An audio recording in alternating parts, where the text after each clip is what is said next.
Hey everybody, welcome back to 3D6 Down the Line. It's episode 2 of the Halls of Arden Vul with the old school essentialist system. Welcome back everybody. I am John, I am your referee, and going around the horn we have... I'm Mike, I'm playing Gorand Blackhood, the dwarf. I'm David, I'm playing Varger the Thief. Hi everybody, I'm Matt. I play Avaricios of Epirenus, party's cleric. It's nice. I'm Ted. I'm playing Osric the Omnicompetent, the mage. Omnicompetent, wow. See how that works out.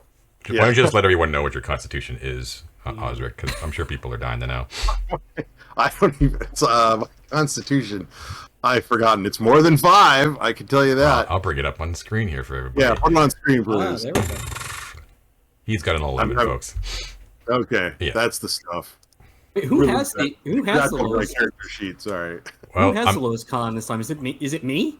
Yep, you got an 8. Oh, turnabout. Yeah. Yeah, low scores. Looking at the array here, we got 2 7s. Avaricious pretty dumb, and Varger is not the wisest guy on the block. Nope. I am a man of faith, not of a decent esoteric knowledge. What are you going to do with that stuff, anyways? We got a nice spread of 8s being thrown around here, though. Yeah. All right, cool. Yeah. All right, so last we met our intrepid adventurers. It is... Well, let me get my notes out here. Hold on 1 second. Because I can't see them. All right, so it is Day. It is Taz Day. It is still the same day as when you began, the 27th of Lucreos, which is April in the Arcantian calendar.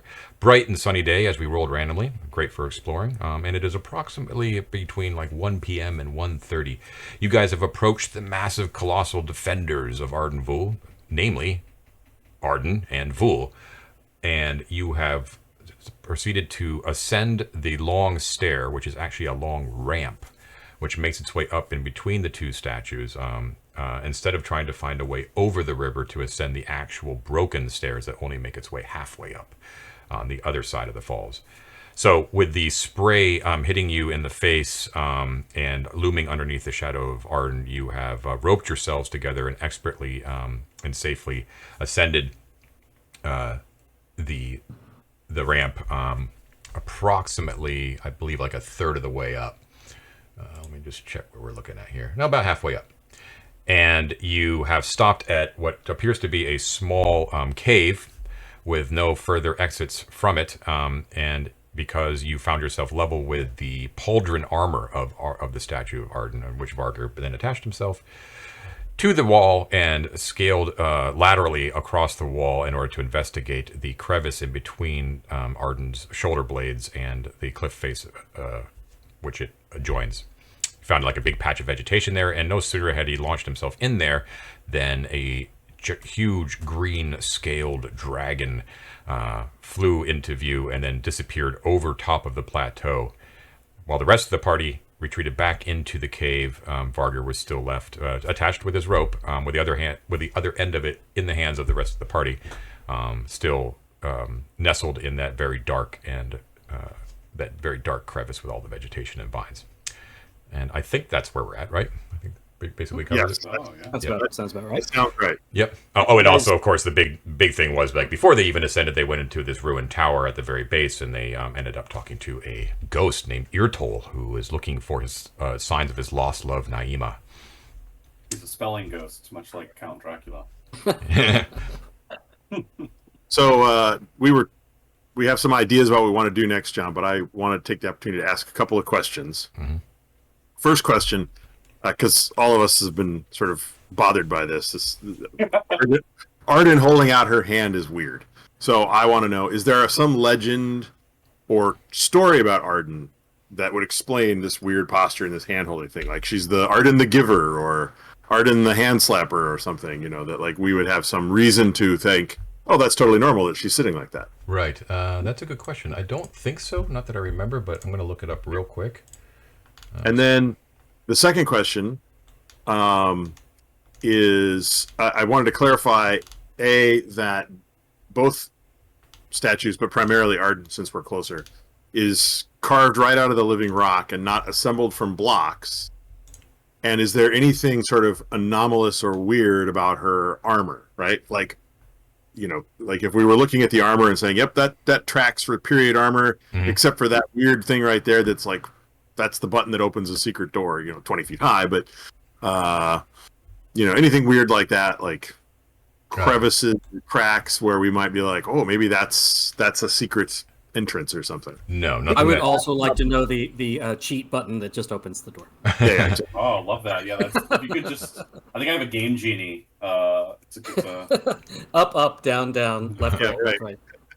We asked about the blocks last time, and Yeah, John said it was just carved right from the living rock. Yeah. And then maybe about a third of the way down behind her was where the statue met the cliff face. So if there's some crevices or gaps or spaces that might be then anomalous based on that, would be interesting to know. Right. There does not appear to be anything of that nature there.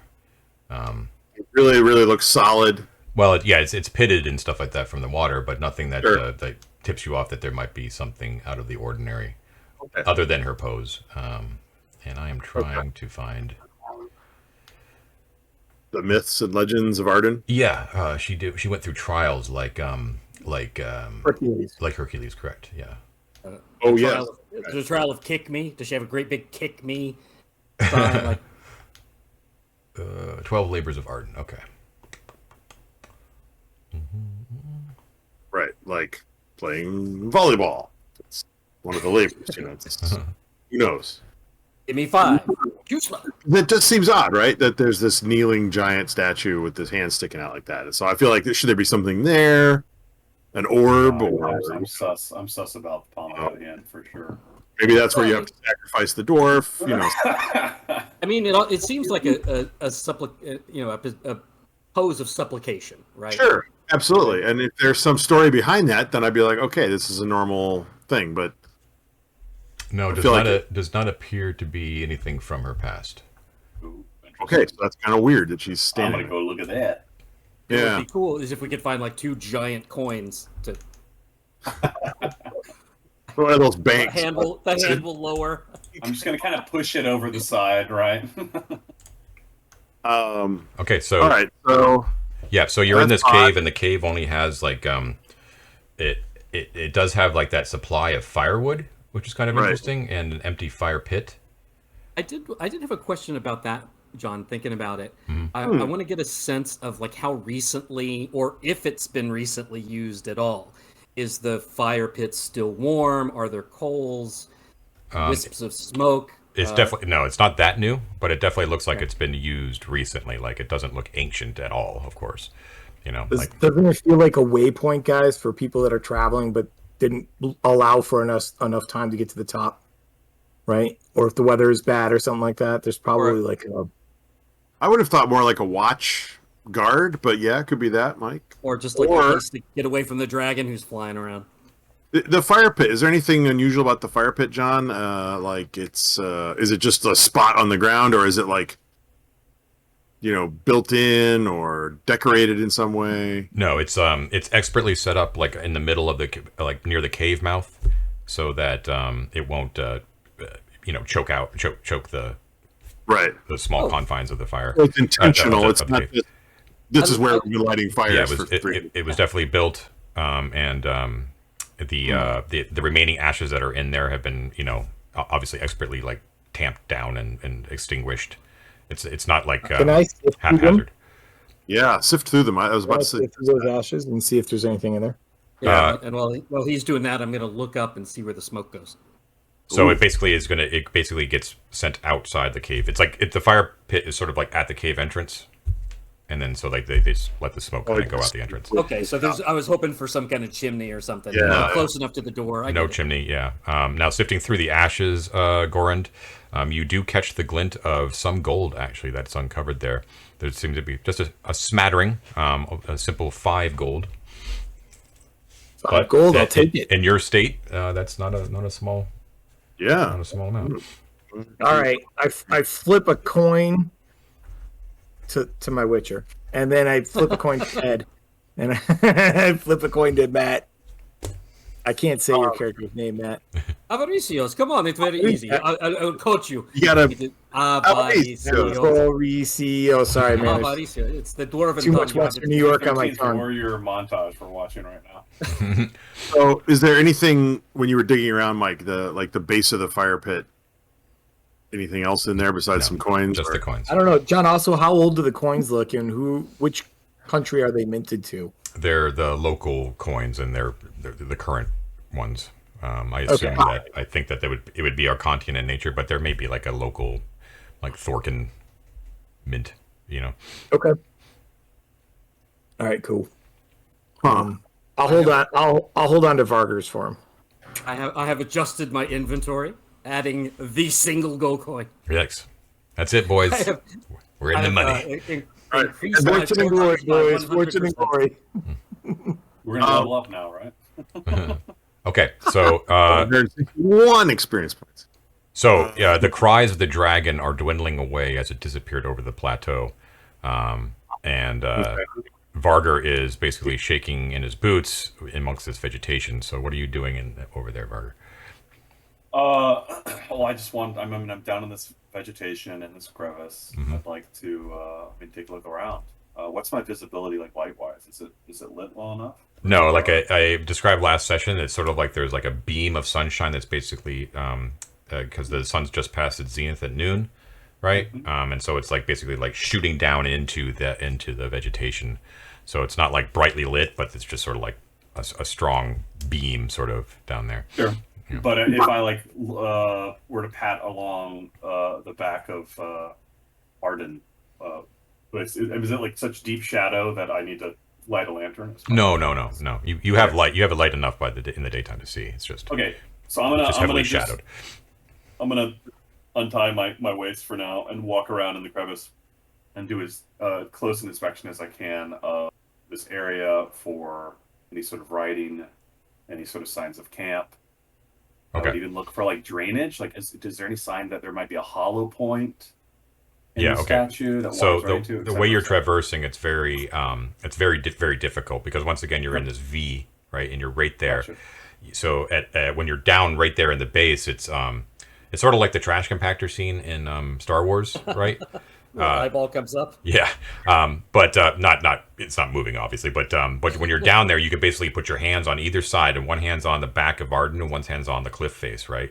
But you have to like very carefully sort of walk because you're basically up to like your chest into vegetation, right? Like it's like a thick mass, so you're sort of like wading through like this mass of tangled thorns and vines and stuff. Your snakes, and your feet are. You have to be very, very careful because you don't know where they're going to land. You know what I mean? Like you don't. So there's not as clear ground. No, there's not clear ground at all. It's like this thick, dense patch of vegetation, right? It's like nestling in. It's like an armpit. You know what I mean? It's like. Well, can I bushwhack then? Some? Can I like grab? Well, no, because I'm in this V. I guess what I'm trying to figure out is like when does it join? Right? Like, is this a 40-foot chasm below me, or it joins at a point? Yeah, like it's been, it's at some point the back like rises out of the cliff, and so you're because of gravity, you're right there at that point. Yeah. You know what I mean? Okay. So you have to be very careful not to twist an ankle. You have to move very slowly. If you want to search through and sort of bushwhack a little bit and like really kind of get a feel for it, it would take a turn. Yeah, that's what I want to do. You want to take a turn? Okay, cool. He can do that while we were digging through the fire pit. Yeah, that's fine. Okay, so as you do so, you're being very, very careful. There's all sorts of what would be down there? It's not. I guess there'd probably be like small animal bones, maybe things like that. Nothing that's untoward really, until you actually step on something that instead of snapping like a twig or something that is actually really hard. Your boot hits something that's like metallic, like a dunk.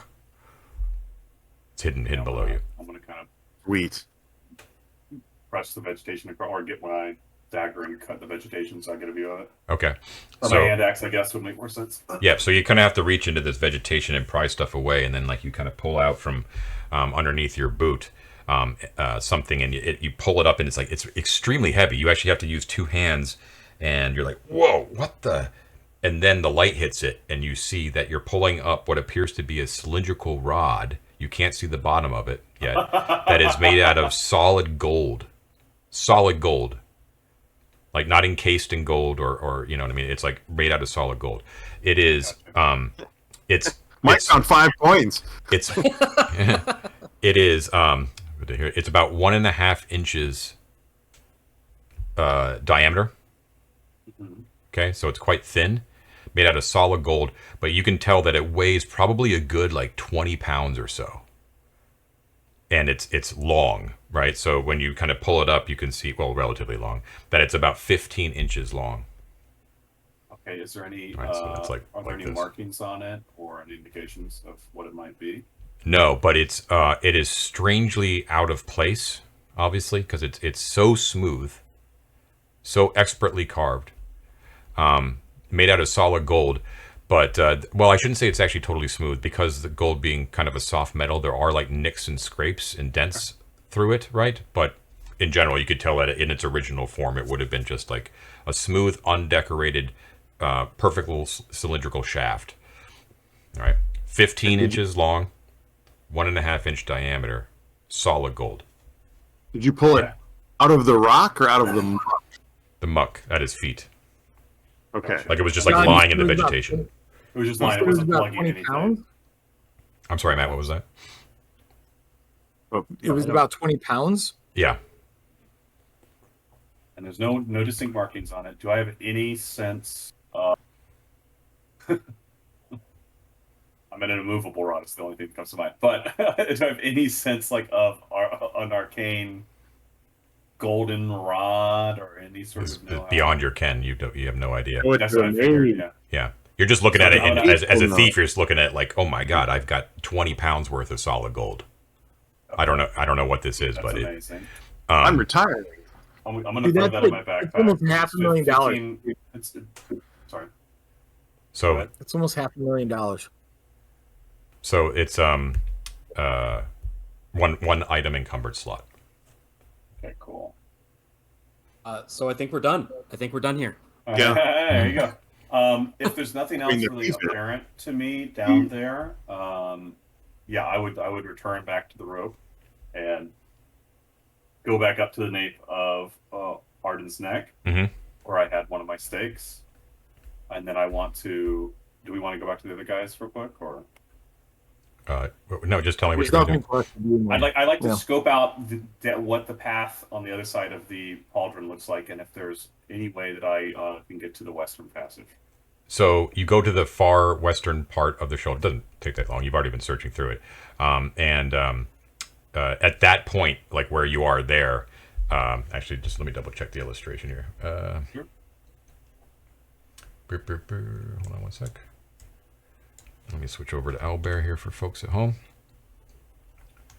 I bet that rod like has a spot where if you put it in a hole somewhere, it does something. That's what I'm wondering. Yeah. Like I can't talk to him, but that's what I'm curious about. Like, was So- it in a hole and he pulled it out, or was it just No, like so it was No, laying no, it flat. was like literally lying in the muck. And then he reached down to see what that was, and when he picked it up, thinking that when he put his hand around what appeared to be like a thin rod, it was actually like, whoa, like, you know. Yeah. Yeah. It's a key or it activates something. If we find a place to put it in, Now, Would he have looked up to see what it could have fallen down from? I can. That's a great idea. I would love to look up, John. well, yeah, when you look up, you see nothing except sky, you That's know, what I figured. basically. But there was something in the sky just a few seconds ago. Okay. Now, when you cross over to her right pauldron, which is the western side of the statue, you are basically fully within the. You're getting a lot of the spray coming off of the waterfall as it rushes down. The noise is once again extremely intense. A little bit less so just because it's falling at this point. It's not like the noise that's being created from it hitting the basin. But when you kind of peer down, you see just this huge foaming mass, right? You know, and looking for a path, you see none at all. Now you do realize that there was no path to get over here in the first place. You scaled that on your own, so it doesn't really surprise you. But at this point where you're actually against the cliff wall, you can actually see behind the waterfall, right? Okay. Right. Yeah. You can kind of catch a glimpse of through the fall itself to the other side. Sure. It does not look to be easily traversable. There does not appear to be any visible path, and it is likely that only a skilled climber could make it without being knocked off by the water.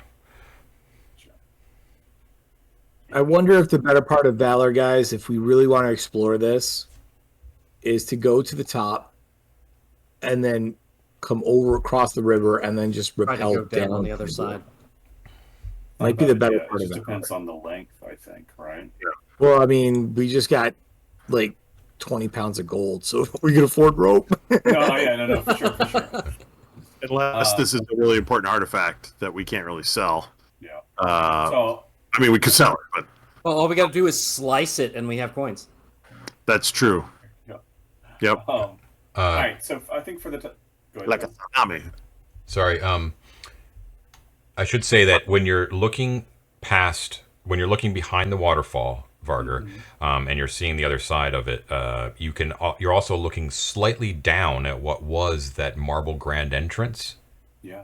right? So you can, but you're looking at it from, I don't know, like right lateral to it, right? Like it's a totally different vantage point. So you're seeing like the sort of marble outcropping that's been constructed out of the natural cliff face, right? And even though there is that haze of the waterfall, so you can't quite make it out, you see something emerge from the entrance. Some sort of creature, looks to be like on four limbs, and is moving kind of smoothly and stealthily out. And it seems to kind of emerge, and you're only seeing like a silhouette because, like I said, it's almost completely obscured by the water. But there's definitely something alive that kind of emerges from there, steps out, and then sits and rests on all four of its legs at the entrance. The silhouette. Can I see if it feels canine or reptilian, or is it like is it instead of a tail in the shadow? Does it seem like? Or... Too difficult to tell. Okay. It was just like the smooth way it walked. Your natural inclination is to assume that it's probably a predator of some sort. Like it wasn't like jittery and like look fearful. It was like very kind of coming out.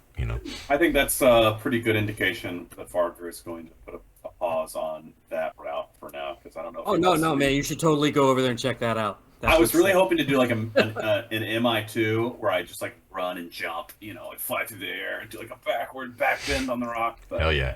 Get like a cosmetic scrape from the rock on your cheek. I think I need a couple hundred more feet of rope for that, probably. But what I'm going to do instead is backtrack back up to the nave and look at the vine passage that goes down towards the hand that's out, that you mentioned before. Yes. So that is you have no idea how strong it might be, but it's a sequence of like vines that are basically hanging down all over the place, and you can determine that there is definitely some that you could probably rappel down to the hand with. I'd like to do that. Yeah? Okay. I'm going to say a turn goes by. Go. I need to step away for just a minute. Go tuck in my kid. I'll be right back. Sure thing. Like the Millennium Falcon, Mike. I would say that, man, I don't know. I don't think that you're skilled enough to like actually be able to determine, without actually putting your full weight on it, what would be a safe vine. See. You know what I mean? So You can only get it wrong once. In other words, like we'd be rolling a d6, and I couldn't just tug on it really hard and see if it gives. There's a series of vines, you're saying? I mean, what I would do is try to just like really pull on it. See. Yeah, I guess so. Maybe don't rely on one vine. Maybe take like a handful of them. Yeah, I'm not. I'm going to test it. I'm going to test them all. Is there a number of vines, or are we just sort of abstractly? There's a few vines. Yeah, it's a kind of abstract. There are 6 vines. 3 of them are good. So what I think I would do is.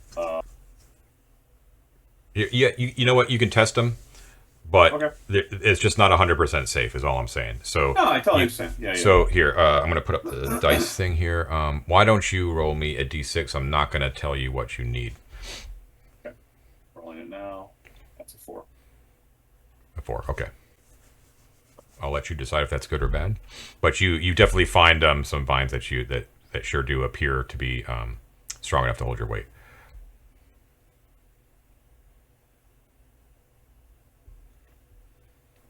Give me 1 second. I'm trying to think through this. Where he is now, guys, you can actually, if you step outside your cave, you can actually see him. Okay. I wave. Hi. If the dragon is gone, the dragon is gone, and in the distance we hear the sound of many people pooping simultaneously as the dragon flies over their town.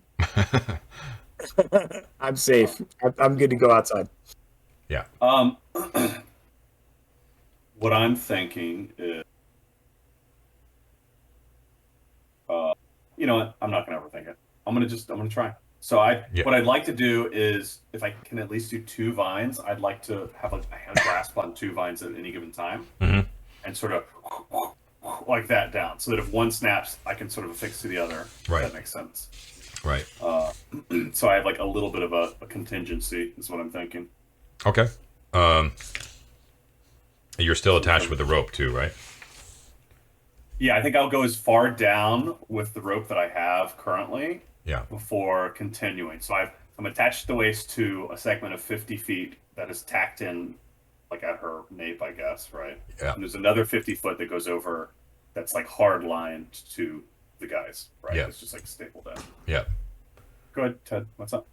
No, I was just saying hi. I'm one of the guys who got your rope. Oh. Yeah. So I'm gonna go to the length of that 50 feet while still holding. So I just have it around my waist as like a safety line. Yeah. I'm gonna go down these vines 50 feet, see if they feel sturdy, right? See what happens, then untie the 50 if I have to go further. And you will. So the vines hold your weight. You're able to go down, but you reach the end of the rope. So is he about like halfway to the hand at that point? Pretty much like halfway. Yeah. Yeah. So at that point, I think I'm gonna, like, if I feel confident about these two vines, I'm going to. I'm gonna do a whatever a thieves chant might be, Yeah. To the fates, and untie and continue shimmying down these vines. Okay. So yeah, you let go of the rope. Your heart leaps for a moment, but the vines do hold, and you shimmy down, and you have to drop about like 6 or 7 feet from the bottom of the vine, but that's not a problem for you as you drop down into the palm of Arden herself. Heck yeah! All right, I would. Oh, sorry. Go ahead. So there is a large amount of vegetation here on this flat surface that has grown up in the cracks that have formed in her hand and in the grooves in between her fingertips and everything. Right. Her hand is portrayed as bare, like she's not wearing a gauntlet or anything like that. But there at the wrist is the end of her greave. Not her greave. What's the word, Ted? Vambrace. Vambrace. Thank you. Yeah, so she's there's you can't fall in between her fingers. It's like literally like an open palm like this, but it's below her knee, right? So at this point, the spray from the basin is pretty substantial at this point because you're actually relatively close to the ground now. Sure. Once again, and you can see the ruined watchtower in the distance. And way off in the distance, you can actually see the smokes of Gosterwick. You guys can actually see that pretty clearly, actually, from where you are. Back at the cave, Gorand, who was outside, you can see that the ramp going up at this point is much less slick and probably a lot less dangerous at this point because the spray coming off the basin is basically non-existent here because the fall is going straight down. Nice. So your ascent should be quicker and more safe if you go up from here. All right, so conceivably getting to the top of this is not that hard. It's just a matter of getting Varger back up here so we can go. Yeah. John, while he's Varger's doing camping there forever. he lives there now. While he's doing that, one thing we haven't done yet while we've been inside, we've been like scouting around looking at the fire pit and stuff. Mm-hmm. One thing I was curious about doing, we haven't yet lit a torch and looked with bright light kind of on the inside. There was you mentioned that there was some light coming in from outside, but yeah, since we have the time, really kind of look around. Are there any like markings on the wall that maybe we couldn't have seen in the dim light? Or Yeah, this is the. I was just about to suggest the same thing. Are you I'd gonna like to really go over the room with a, because we're waiting anyway. We might as well just go over it with a fine tooth comb. Yeah, Yeah, a turn definitely passes while Farger descends. Are you going to light the torch that you extinguished earlier? yeah, I had 4 turns taken on that, so I'll mark another one off of that. Yeah. Okay, so that's torch right here. Okay. All right. Yeah, you peer back. It does not appear to be that. You've already explored, like in the dark. It looks sort of what it looks like. It's not that big. Well, maybe root around in the firewood pile then too. Look behind it, move some wood, see if there's anything under it. Mm-hmm. Or Yeah, we're not doing anything else. Yeah. Unfortunately, Oh, we can play. We can say that. play like we can play Jenga with the. we could play Jenga. There does not appear to be anything more of interest here. I don't suppose we there's no- find any 1.5-inch holes anywhere, do we? You do not. No. Maybe right in the center of the fire pit. It appears to be like a shaped chamber, but it's basically round. Like I said, unadorned. There's no sign of it being like Arcantian really in nature. You know what I mean? Like there's no architecture to speak of. It's just been sort of expertly hollowed out. But you don't see anything that looks strange or out of place or weird. Okay. Well, it's nice to know that it's here if we need it. Mm-hmm. I would like to try doing a little mage thing here then. And, just to hold out my hand and walk around and detect magic. See if there's any magic in this room. Sure, absolutely. What's the range on that? That's a good question. And the mage thing says... Actually, we should probably see. Well, it requires a turn of concentration on an object. So I guess the room is the object? No, it means like you have to like focus on a thing and then to detect magic. I see. Maybe like a wall or something. But it doesn't Well, that's matter. what I was imagining. Yeah, go ahead and tell Like- me what you're like- focusing on. Putting my hand on the wall, and just concentrating and trying to detect whether there's magic, if I can do that. Yeah, in that sort of case, I mean, obviously the rules as intended, the RAI is that it's like a thing, a single thing. I would say Right, that like you could a wall, put your or- hand on the wall, but it would be like a 10-foot by 10-foot section of wall. Okay, that's fair. If what I'm thinking is the case in this room, I suspect any section will do. Okay. But what I'll do, I'm going to put my hand on the fine stones of the fire pit. Okay. I'll start with the fire pit. Okay. And I will detect magic, and I have a 3 and 6 on that. Oh. Okay. So I guess you roll that one, right? Yeah, I should probably roll that. Yeah. That's a good idea. You 3 and 6? 3 and 6. Yeah. Nope. Just seems like plain old stone to you. Boring. Lame. Sorry. Let's go home. All right, Okay. so you guys you search the cave as he descended. You kind of feel the rope slack off as he unties it, right? So probably leads you all to kind of look over, and you look down and you kind of see him down there crouching And then we on reel the rope back. on the literal palm of Arden. So what do you guys do? Coil up the rope. He's done with it. We'll keep it. All right. Not And Barger? Yeah, he's dead to us now. So Dead to us now, yeah. I want to closely inspect Arden's hand, both at the vambrace, like I hope see it's maybe spring-loaded. where the wrist is, maybe at the vambrace. I Yep. wanna So see there's what's going on there's there. nothing underneath the vambrace. It's it's been carved out of rock, so it's like just a kind of a thick join there. Flush. The palm itself, from like the base of the palm, like where the vambrace is, out to the extent of her longest finger, their middle finger, is about 20 feet. And the span of her palm is roughly that as well. Like if you go from the edge of a palm to like her thumb, about 20 Have you feet. seen any writing on the palm anywhere? No writing, Close just to lots of like inspect? little, like some growth. It's very slick, so you have to be careful when you're like near the edge. I shouldn't say that. It's actually not that slick. It's actually not that bad. You don't have any problems with your footing. how long is her lifeline versus her love Yeah, line? right. I'll hold out my palm and say, "Okay, Arden, I'm reading your fortune. Give me all of your money." once again, it's sort of like in the almost this like Art Deco abstract sort of style. So details like that, it's not like perfectly like Greco-Roman.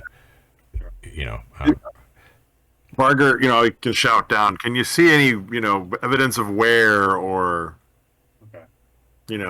it's like something was put onto it in one spot or dragged along the Great side. question, yeah. I want Where- to where- see if there's any sort of like sense of unnatural wearing. Yeah, like as if they used to be holding something, right? Like maybe there was an object that used to be in the hand, Right. or yeah, I don't know. Is there any sense of like stone scraping or like something other than the waterfall that might have like worn down the stone? Maybe a trigger for the catapult. nope. Yeah, right. Oh god. It is. No. When Osric yells down Yeah. to you and asks you to look around for these things, his voice echoes out over the valley, basically a little bit, and you can hear somewhere, completely distorted by the sound of the waterfall and everything like that. You can't really tell where it's coming from, but you could swear you hear the sounds of like primates hooting, like somewhere, just kind of echoing around, like in response to Osric, like yelling out down below. Do I hear that? Yeah, Or yeah. just him? Everyone hears it. Everyone hears it. Oh, that's good. Yeah, we'll just back up into the room again, into the shadows. Looking up, Varger, when you're kind of inspecting things. Now, you looked at the van brace where you're at. When you kind of follow the line of your eyesight up her forearm to where her elbow joint is, you know how I said like the van brace is cut out of the stone. Like, can you see my hand? I'm showing the audience. Yeah. But like, there's a van brace that's like a solid chunk, right? You can't slip your hand in there like a real van brace, right? It's like a solid chunk of stone that's been carved. But where her elbow joint is now, once again, I can't show in the camera because with the right position because she's like leaning down. But where her elbow joint is, there is a definite seam of rock, like you know what I mean, like where two rocks are abutting, like two pieces of rock are abutting each other right at the elbow. Okay, I'm curious. So I'm gonna yell up at Osric. Arden's elbow has a seam. Can you see anything? Oh. You hear echo out over the valley. Did I hear that in addition to hearing Varger? Yes. In response Okay, so to changing his voice into hooting or something. in addition, in response to Varger's voice. So, if I can see the elbow from up here, I'd like to look at it. Because that's exactly what I was looking for earlier, was some kind of seam. Yeah, you can. While he's looking at that, can I look in the direction that these hoots are coming from to see who wants to come and kill us? Unfortunately, the hooting it's unsourceable. Like, you know what I mean? It's All right, then I'm looking everywhere except where he's looking. yeah, Source shooting. up the slope, down the slope. sure. Very dangerous. Yeah, very dangerous. Can You see. I see it from here? The elbow? You can see the elbow. Avaricio says you're kind of looking around like, what was that? You almost, it's so quick that you almost dismiss it, but it makes your head jerk. Is you see on the cliff face above you, you see what you thought it might have been just like white mist coming off the waterfall or something like that, but you could swear it was some sort of white furred animal that disappears almost literally like right into the cliff face.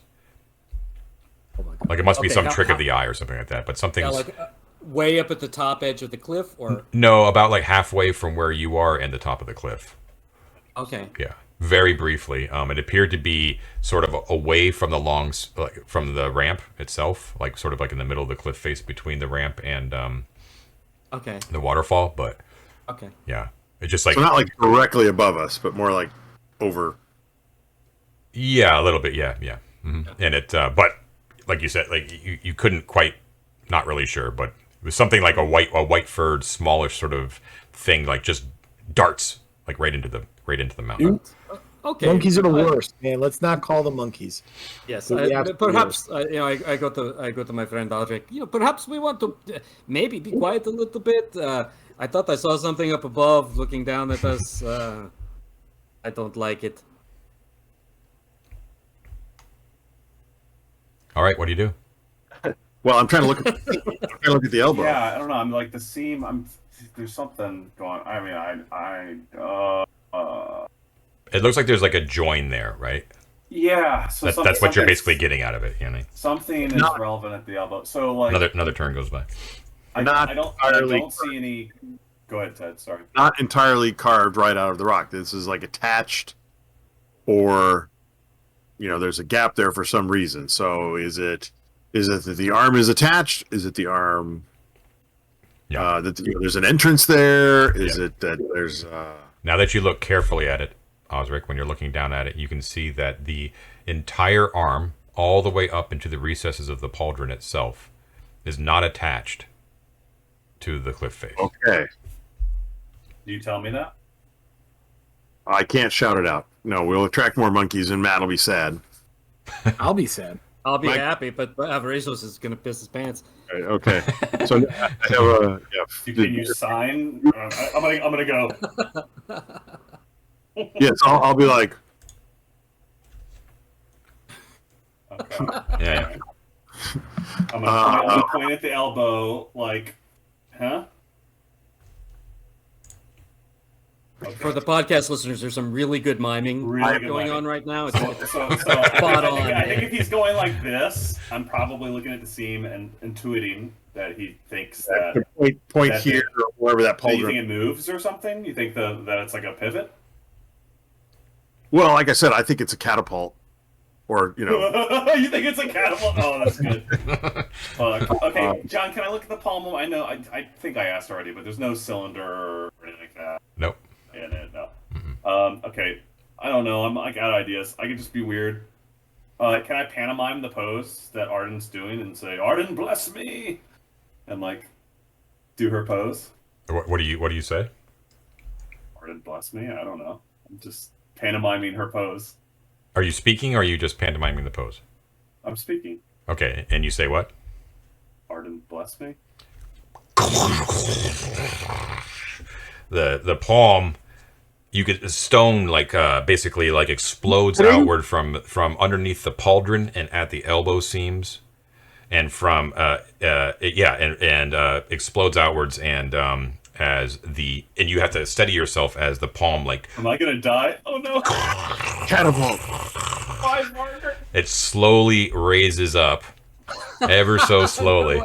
And you see Varger's like on the palm, and he's coming up towards you as the left arm slowly raises up, until he's basically the palm basically goes right up to the level of where you guys are standing. It's an elevator. And it's gonna keep going. It's gonna keep going. I'm gonna jump on. Osric jumps on. I jump on too. Oh yeah, is it close enough to do it? Hell yeah, I'm doing it. Awesome. Craziest thing. All right, and it raises up until she's like the Statue of Liberty, right? All the way up, right? And there's stone and vines dripping down, you know what I mean? All the way up. And you see as you're passing by, you see as you're being raised up the side of this cliff face, you see a number of what appear to be white-furred baboons of some nature, peering out of a crevice in the rock, almost like the Three Stooges, with heads boop, boop, boop, boop. You know what I mean? And they're and they bare their fangs at you, and they're screeching at you as you pass by, and they make sort of futile gestures of snatching at you, even though there's no possible way. And they as you pass by, they shriek in fear and alarm as they kind of go back into the crevice, and you rise up until you are at the level of the plateau. And as it rockets to a stop, I mean it lurches to a stop up at the top, and you see the massive sprawling ruins of the great city of Arden Vul spread out before you. I'm gonna have a very smug look on my face. Activated, man. Varga talks to the Deservedly gods. smug, my friend. Deservedly smug. Varga talks to the gods. Wow. Okay. So we just have to do a pose, I guess, and. So you see this before you if you head over to Owlbear. Okay. And check it out. You guys are basically right here. Is there any evidence of a form or This something? is a beautiful map. Wow. Oh, I know these are so good. Yeah.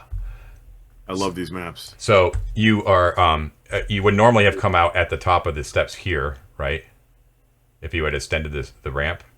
If we were chumps. Right. But you guys have kind of arrived like right here, and you can see that there was apparently like a wall that's been basically decimated, and there are a number of square and round, like the ruins of square and round towers that basically at regular intervals held up these walls. But as you look over the ruins themselves, you can see that there are a number of what are significant structures that actually like dominate the skyline.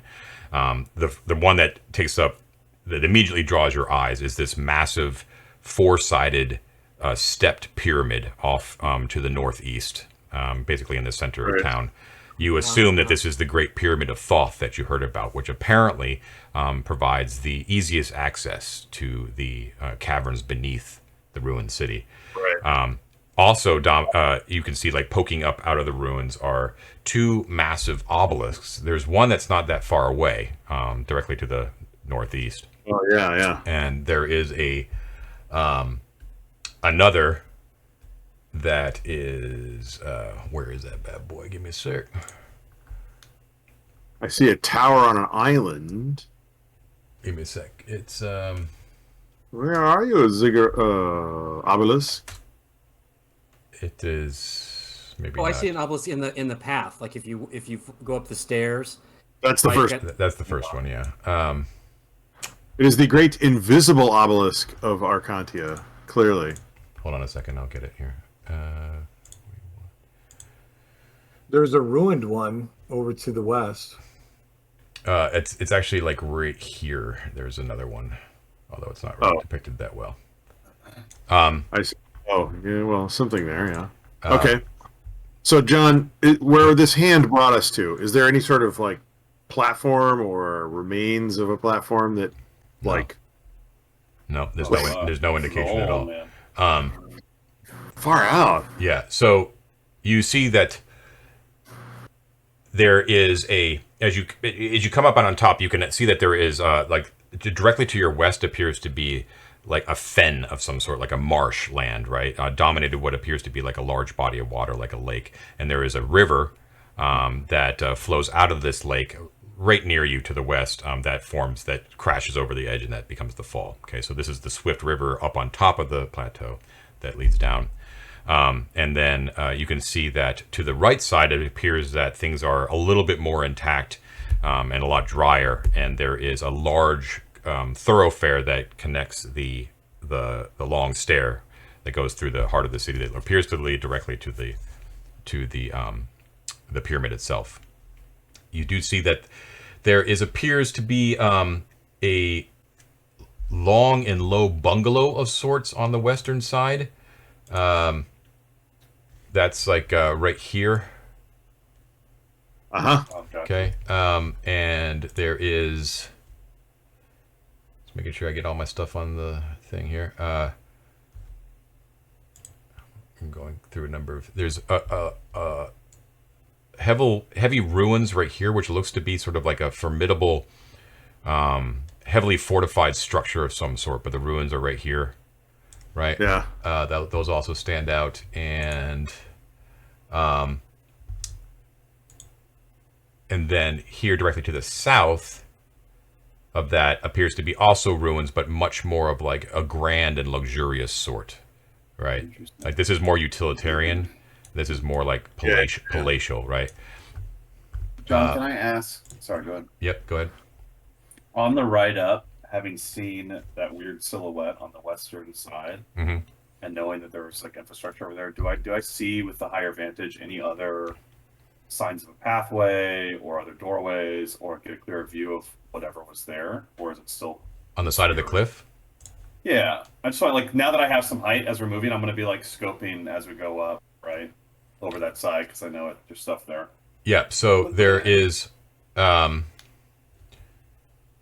on. So I see, like, for instance, a way to return down, kind of like Mike was saying, right? Come from the top down, all that sort of stuff. I'm just basically just scoping out the paths over there. Well, if you look at the illustration, you can see that the ramp itself goes all the way up, which you knew. You saw that from the ground all the way up. You know what I mean? Right. So you just have to travel over there and go back down. right? But yes, there were a number of other entrances that you passed by on the way. Like you saw them as they weren't anywhere near you, but at each switchback, that's not true. At the switchback that you would have gotten to, should you have continued up, there was another entrance. There was another one. Actually, that's the last one that you saw, except for where you saw the baboons disappear into the side of the cliff. And do I see anything on the opposite end of the waterfall, the western side, that we couldn't get to from the ground? On the western side, yeah, sorry, that's what I'm doing. The only thing that you saw was that main entrance, and then it appeared that the stairs themselves were basically non-existent from that point on. Yeah, that's what I figured. Okay, cool. Okay. Yeah. Thank you. How far does the hand? Is there like a distance between the cliff wall and us, or can we like safely jump over to land? Or It's got to be like 18 inches or something. No, Like I nice, assumed easy little step off. Yeah, that's not an issue. You can get off. Okay. Mhm. So if we were like, for instance, guys, taking loot across. Anyway, yeah, that's fun. That's very fun. Okay. Cool. Yep. I don't really understand what I did correctly, but that's cool. Was it the pose or the words, and how do we reverse it? I literally think you could go on the. You could stand on the hand and go going down, and I bet you it would take you down. You think what if I just like? Oh, maybe. Yeah. Maybe we get off before you do that. Okay. Yeah. All right. So, all right. What time? 4:34. Dangerous monkeys. What time of day is it, John? Right now, it's getting almost close to 2:00. Okay, so we get some time, guys. I don't know. Your torch went out, Matt. I leave the rest to you. All right. Well, I say we get off the hand. Yeah. And we start by, I say we walk along this wall to the main road, and we can check those little towers out as we go. I think that's a good idea. I don't want to walk through this swamp and get all muddy and gross. No. There's little bridges there and other structures. Some it looks like in the sort of the southwest quadrant here. Of this map anyway. There's little structures and ruins of structures in the fens, but I think it looks better to walk along the wall to the main road. I agree. That's Looks what I better want. to who? To me, not walking through mud. Oh, I was actually wondering how much exploration there it's worth doing in the ruins of the city on the surface. I mean, I think it's worth doing. Do you think it's picked over? Is it picked over by other adventurers, or is it worthwhile to go and explore like this ruined tower that's off to the west, kind of thing? Why don't we check out some of these towers? I don't know. You want to go around the long way, So directly to your right, the closest structure that you see appears to be like a ruined round tower. Looks like it's about 25 feet wide. Let's start with that and just see what happens, and then we Take can a look, right? It does not I hurt. agree. Yeah. It's necessarily. I'm not suggesting we go straight to the ziggurat and go down. I mean, I'm totally. I thought we would stop at the inn for the night or whatever. Yeah, Absolutely. I'm totally up. Kind of work our way up to the end. Yeah, we should look around. It's just a question of whether we want to go along the road or around the marsh. Okay, let's stop talking Start and with let's the go do it. Go to the tower. Okay, so you're going to the tower to the east there. Yes. Yes. If we step off the hand to the right. Right. Where's my mouse? Right. Okay. So you're gonna check out this bad boy here, right? Yes. Okay. All right. So you climb over this rubble, and obviously let me know if you're doing anything particular. But you can see here that this tower in itself. First of all, this is an artist's rendition of what this looks like. So if anything I say Gain says what is visually depicted there, then what I'm saying goes. All right. Okay. But that tower appears to be mostly intact compared to a lot of the other towers which you have in your field of view. Looks to be generally around 30 feet high. You have a feeling that that's probably what most of the round towers topped out at, around 30 feet. Looks to have probably about 3 interior levels based upon the just the height of the thing, like the number of stories. Windows? Are there arrow slits or? Let's see. Are there arrow slits? Yes, arrow slits, but that's it. Like not actual windows. Like a number of about 3, like per level, and it looks at one point that they probably had it like the ruins of like a conical like tiled roof was on top, so it wasn't crenellated, but a lot of that has actually fallen in. But yeah, that appears to be the deal. There is a ruined door similar to the one that was at the tower down at the base. Okay. The stonework is of obvious Arcantian make. It used to be, it's just strong stone. No indication of any artwork or anything like that. As you approach, the sound of the falls basically dwindles behind you. The sun is clear as day overhead. You see no signs at all of the dragon. There are a few birds in the sky. But you do hear a strange, loud buzzing coming from inside that's echoing in the tower. Sick. Some bees have taken roost. While we're walking through, John, I know you said that this map is just like an artist rendering. Are there actually remnants of streets that are visible? Are there Yeah, the main foundations of buildings kind of thing? Yeah, I just don't want you to take like the artistic representation of specific buildings to be those actual dimensions, but like the major geographical features are there. So I guess my question is can we get like a feel for what kind of district this might be? Like, are the ruins of the buildings like mansion sized? Are they like, are there columns and stuff like this? Is this like a wealthier part of like what might have been the town, or is it impossible to tell? Where you are right now, it's impossible to tell just because this is like the outer wall, right? That's what you're basically looking at right here. Yeah. It's also extremely been over. This particular area has been overtaken a great deal by nature itself, the nature of like the marshes and the swamps. Like if you step away from this and kind of keep venturing inwards towards that lake, it's going to be a little bit treacherous going because it's very much been retaken.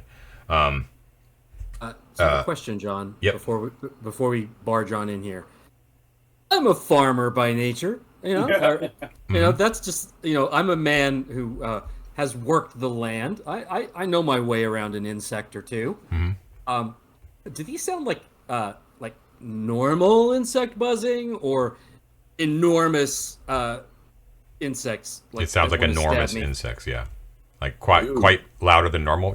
Maybe it could be because of the distortion of the sound within a hollow chamber, but it doesn't sound like just like a nest of hornets or something like that. It sounds much more dangerous and aggressive than that.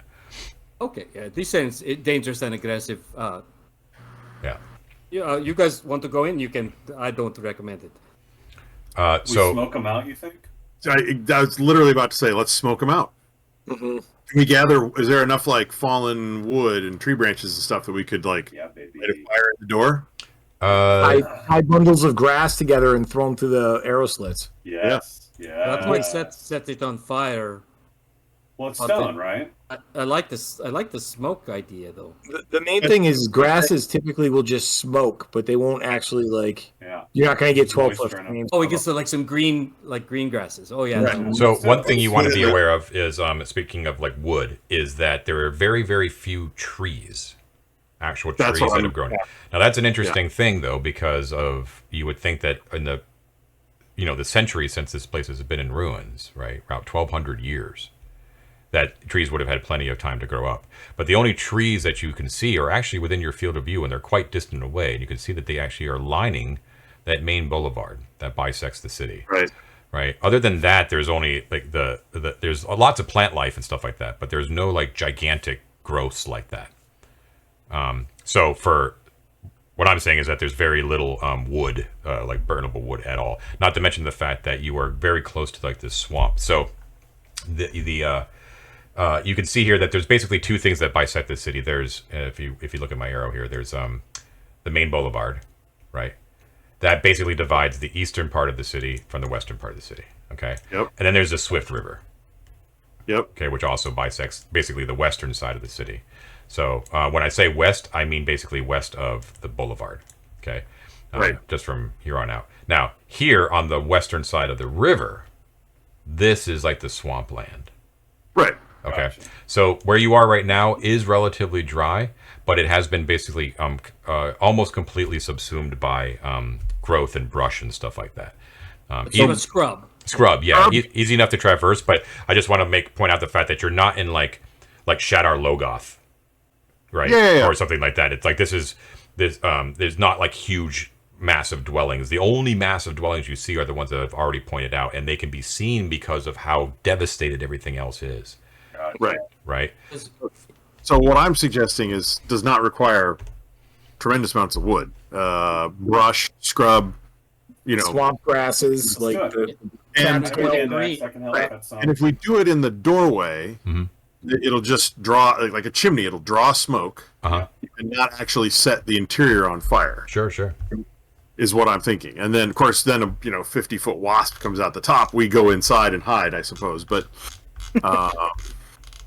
I think we could smoke them out. Let's try it. There's I think enough it's fun. shrubbery and heather and gorse and that sort of thing. We Yeah. could sacrifice a torch to do that, right? So why don't we take big bundles of grass? We'll just gather grass, tie grass together with grass, so we get like bundles like this, right?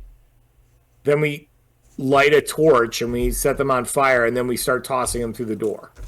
We could just light them on fire with a tinderbox. Yeah, we don't need to do a torch at all. Yeah. Or, I'm an Eagle Scout, bro, and I can't light wet swamp grass on fire with a flint and tinder or flint and steel. But sure. Box actually contains like little tiny coals that you blow in. You get the grasses together and you get it going. Okay. That's a tinderbox. Okay. John, by the way, just for Avarisos does like switch. He had like the climbing, like the staff and the crowbar and stuff. He switched back to his regular stuff. Okay. Good Carrying call. his shield and Yeah, let me know what you guys are lantern carrying. It's a good idea. Shield and short sword. Okay. My Uh, staff of omnicompetence. hand axe and dagger. Okay. Yeah, he's got his. dual wielding, David.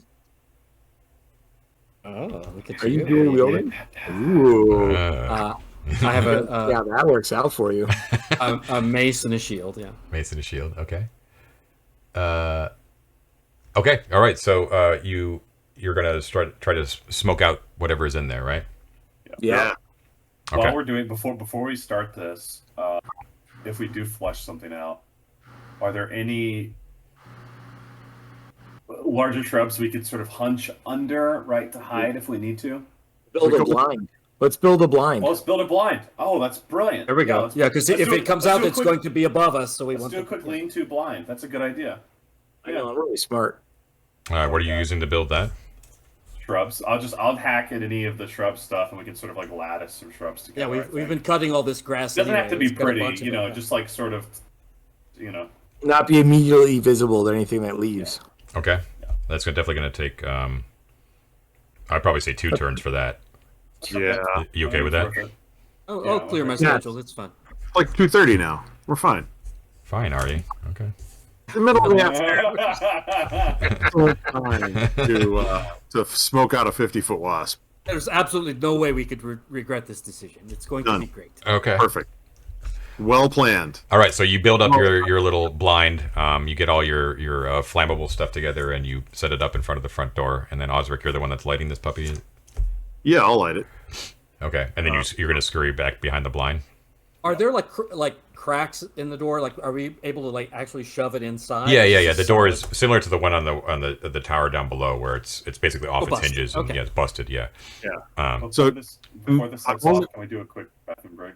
Sure. You want to do a break? Oh yeah, now's a good time. Sure. Okay. We will take a break, Yeah. and we will be right back. Nobody wants to die with a full bladder.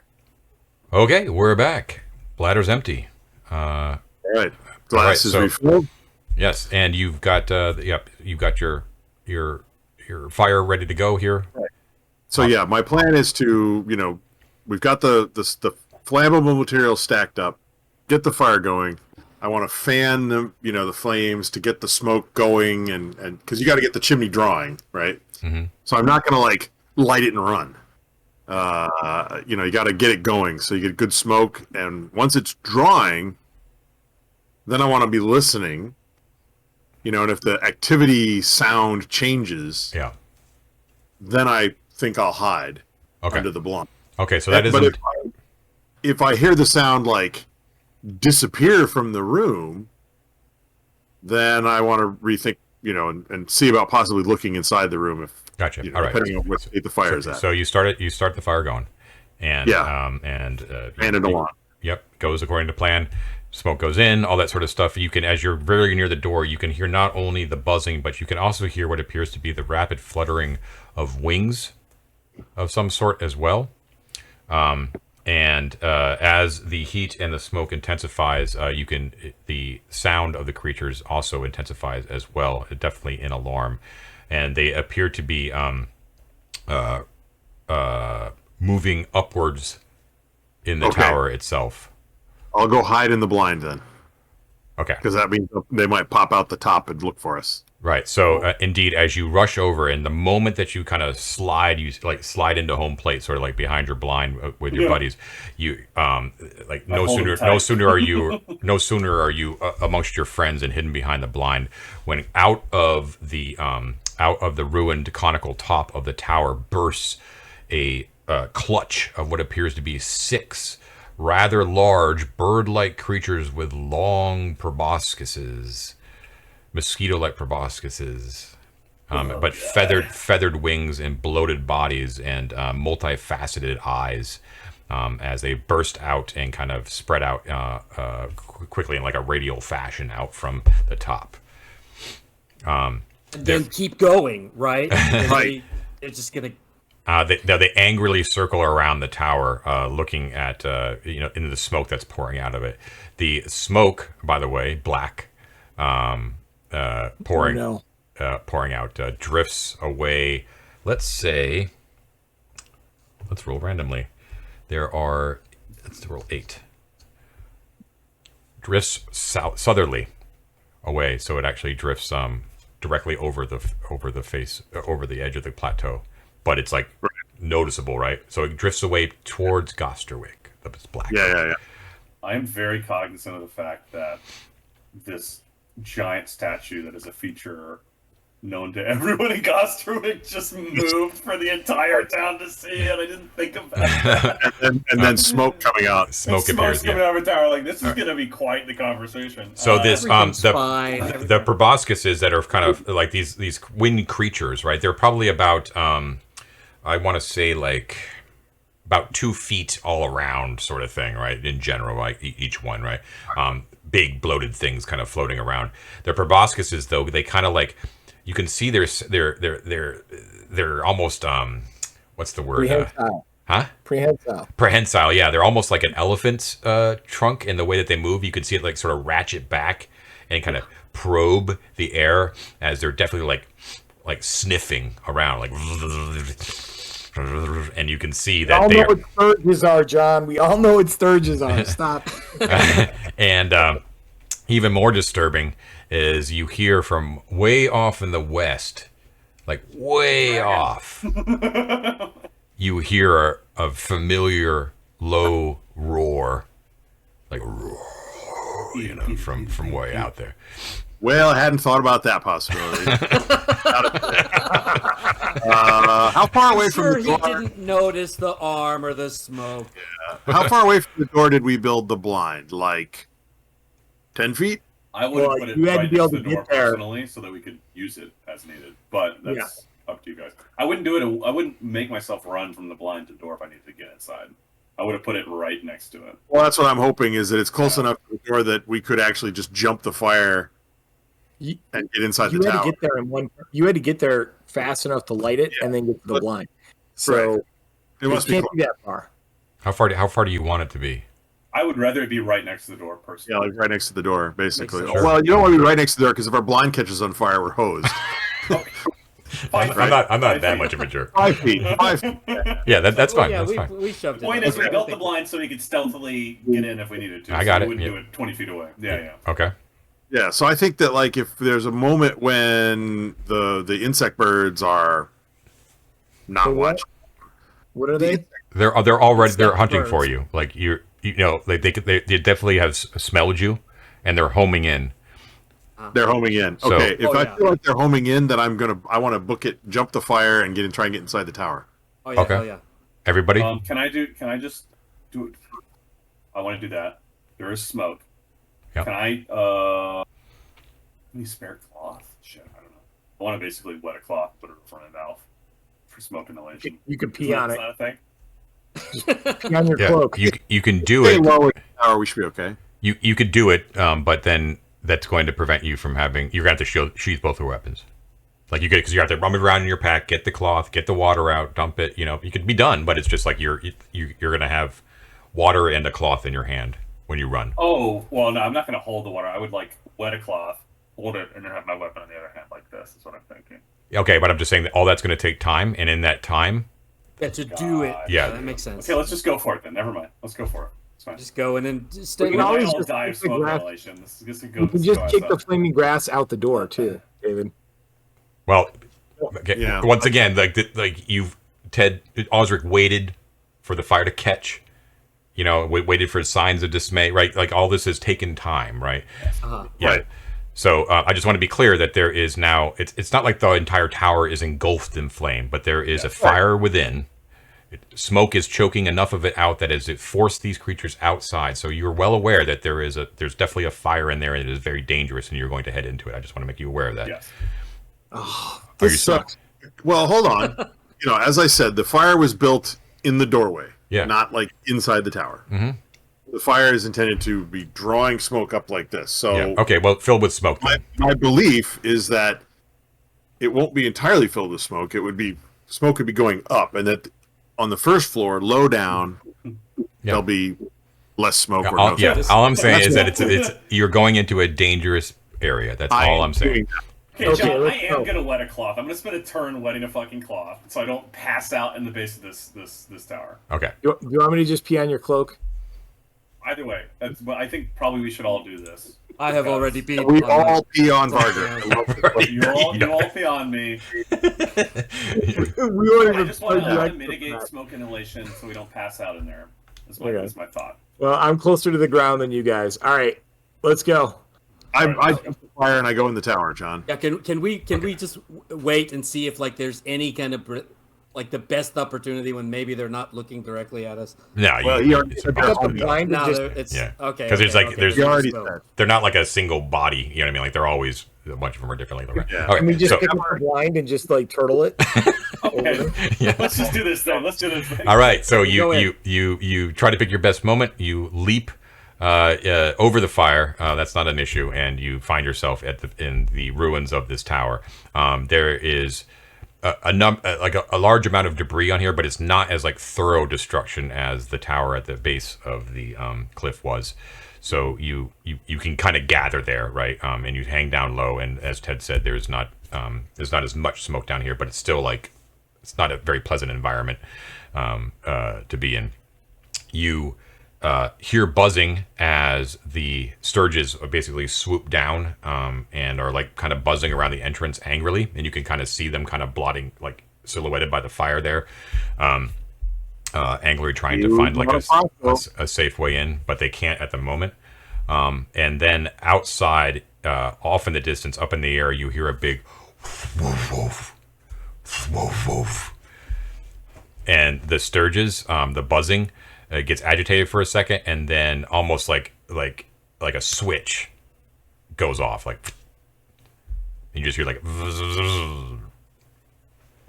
and then you hear woof woof, and the fire moves inside like really like for an instance from the air. You guys feel like the heat coming from it. I don't like it. The smoke like wafts up in like a big gust for a second, clearing, and you can see for an instance like the clear sky above you, and then then it like the backdraft sort of like pulls it all back, and like you're just being kind of pushed and sucked back and forth for a second as you hear chunks of stone and tile like rain down on top of you from the force of wings. And give me 1 second, I have to roll a thing here. Shit. You got to roll. Oh yeah. There Do you are- need there are any 4 more of you. wet cloth? Because I think I have some. Avaricios, you're going to actually take 1 point of damage from falling debris as something hits you from this, as the rest of you are able to step around it. And then I would like the sound of the wings starts to dissipate. And I should have actually described this at the last session whenever the dragon approached the first time, but you would have been severely affected by dragon fear. I am very much affected right now by the dragon. Yeah. Roll for that, John. I'm already terrified. Yeah. Let me just look it up. The Osric, being of the incense and crystals persuasion, is more of the, the wisdom of the dragons, man. Council at the foot of the mighty drake, the worm of knowledge, man. Actually, let's look at some thing in OSC. Interesting. Avaricios of the Maid of Tissue Paper is now 1/4 of the way dead from a little rock hitting him. Oh man, I got you. Put this crystal and drink this tea. You're gonna get your humors back in alignment. Everything will be fine, man. You hear a roar. The roar of the dragon is close as it's ever been. You can know it's like it's hovering or moving right above the tower itself. For instance, for an instant, the sun is blotted out from the top, and you hear a very distinctive crunch as of a carapace being crushed, like a Ooh, and then like urge. and then you hear the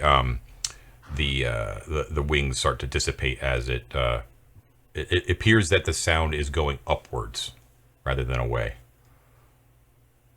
And as it goes away, the smoke sort of settles a little bit. The fire is now like fully ablaze in the doorway, and everything kind of returns to normal. Yes, I Corin. would like to take this time to look for a trapdoor in the floor. Yes, thank you, Mike. Yeah. Yes. In fact, That is exactly what I would like to do. searching the first floor is exactly what I was hoping we'd be able to do by getting these guys out of here. So if there's anything in here, let's find it. Yeah, I'm very specifically concentrating on trapdoors. I will root around in the rubble and look to see what else we can find. Yeah, Okay. if it is large enough so that we need to do that simultaneously in different areas. Yeah. And John, are there intact floors above us? They are relatively actually intact. There are massive holes in them, but there are stairways that lead up that are relatively intact. You think you could probably navigate up them. But as I said, even though it looks like the danger of the dragon and the Sturgis has passed, the fire is still going and there's smoke. Like you can't stand up without inhaling a massive lungful of smoke. You have to stay low. And even then it's sort of obscuring your vision a little bit. So the wings of the dragon didn't like disperse the fire or extinguish it or anything. did not extinguish it, no. Do we want to try to kick it out? Or just stamp on it or something, or pee on it. Well, let's see if we find a trapdoor first. Let's all crawl around the floor and see I'm what we can. astonished at how many uses I'm finding for my urine in this session. This is great. It's one of the 7 precious elements to dwarves. Clearly, You got what's the strange love line? Collecting your fluids. John, I'm going to Purity of pee on the essence. fire. Okay, so you're going to take your time and kind of search around here, and you're looking for a trapdoor specifically? Yes.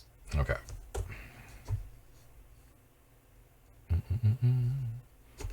and obviously gold. We're looking for gold. We will not turn a blind eye to gold coins. Precious metals of any sort. Okay, so there is not a trapdoor here. There's nothing like that. First is Does not appear to be, anyways. Once again, it's not like you have to root through as much debris as the tower at the base of the cliff, so you're pretty confident that that is the case, unless it's something that's been, deliberately hidden. But you don't seem to see anything. Although you do find underneath some wreckage a few pieces of gear. You see that you actually uncover what appear to be 3 canteens, like round canteens. Yeah. 2 of them appear to be like when you pick them. Well, you find 3 canteens. You tell me what you do with them. shake them. Are they full? 2 of them appear to be empty. 1 has liquid in it. Uncork that one and sniff it. Smells like brandy, Ooh. pungent and I'm sharp. not throwing it on the Throwing it on the fire. fire. My God blesses us, apparently. Do I see Avaricios start to tremble a little bit? He was already trembling, my dude. Right. Legitimately, I'm going to go pee on the grass fire now. Yeah, let's put out the fire before it burns us out. Okay. Okay. All right, If they're so doing that, then I want to climb up the stairs carefully to check out the second floor. the encounter and the searching the ground floor will have taken 2 turns. I'll also roll in the distinguishing the fire with that. Thank you. Oh, it's what? It's about 10 minutes to 3 now. 20 minutes to 3. 20 minutes to 3. And John, is there enough light coming through the holes in the walls and the ceiling so that we can see? Yeah, eventually, yeah. If you want to, yeah, yes, there is. I think the smoke would dissipate quickly after you put out the fire. But it Right. smells bad. Also, I just while we're doing that, I just put my ear to one of the cracks in the wall just to make sure I don't hear any of that buzzing anymore. Or yeah, dragging. You did not hear anything. Well, no, you did not hear anything. Okay. So I want to go up the stairs and look at the second floor. Carefully, I'll crawl up the stairs sort of hands and knees, in case it's rickety or, I lose a step. Right. Yeah. How do the stairs look? They're They can support. these appear to be relatively intact. There's a couple of creaks that make you kind of step lightly and carefully, but in general, you're able to get up there. Okay. No, it looks very barren here. There's just debris. There doesn't appear to be anything of value here. No furnishings or anything like that. But obviously, this was like a place where guards were, and looked out through the arrow slits, in the valley below and over the city, that sort of thing. Are there more stairs up to the third floor? Mm-hmm. Yep. There's got to be a nest up there. Yeah, I'm hoping there'll be some loot in the nest. I'll go up to the third floor. Okay. Do we want to let him go up all by himself? It doesn't seem very safe. I'll go up with him if I'm done peeing. I will go with him. I don't want him. I have a stick. I am ready to. That's a very nice stick. I will go with you to protect you. My stick affects invulnerable creatures, Ooh. Oh. which With I just suspect that it doesn't affect them very much. it makes them. It brings them joy. That's right. There's a joke in there somewhere. I'm not sure where. This is a family channel, Mike. Come on. Yeah, exactly.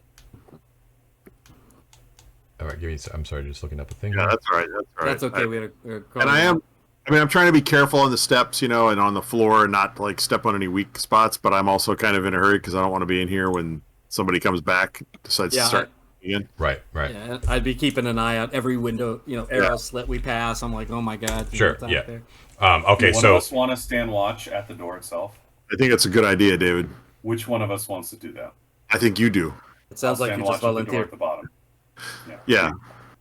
Okay, so you make your way up, and you can definitely see here at the top floor that this was definitely the nest, the hive of the sturges themselves.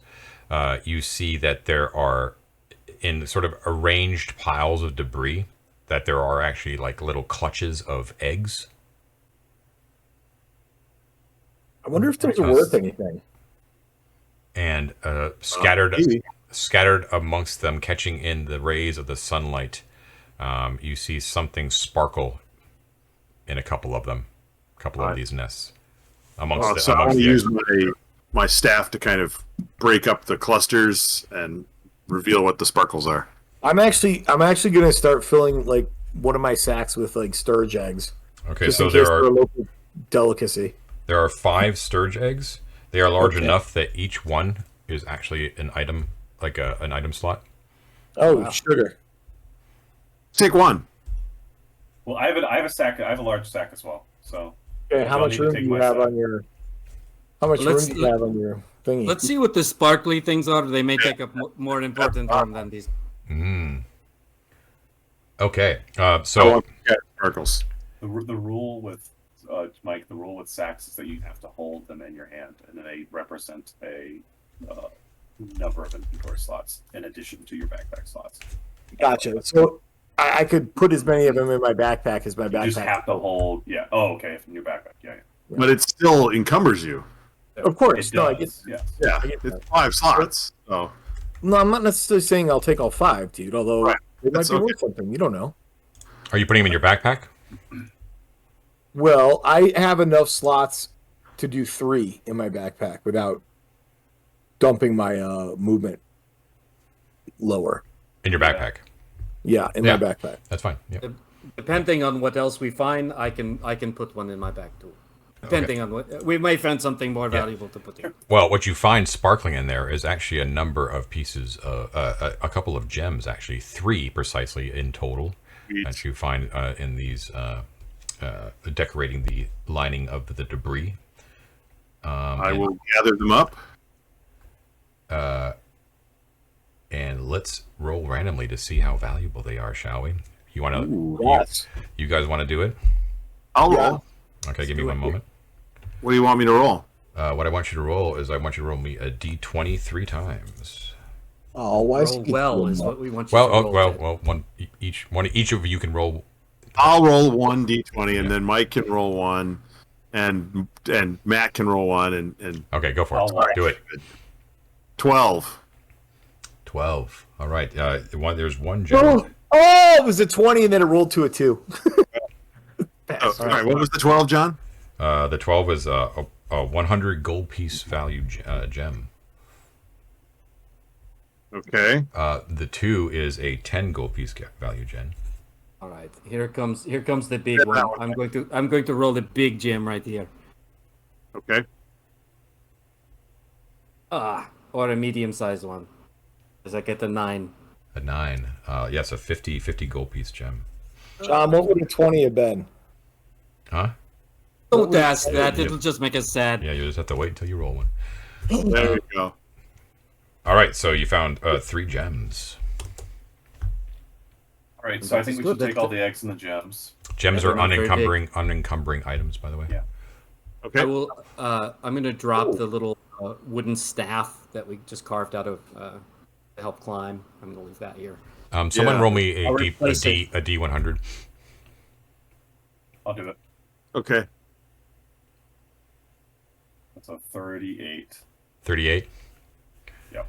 All right. We'll say Vargas, since you're the one that rolled it. You notice. How many eggs did you put into your bag, Gorand? 3. 3.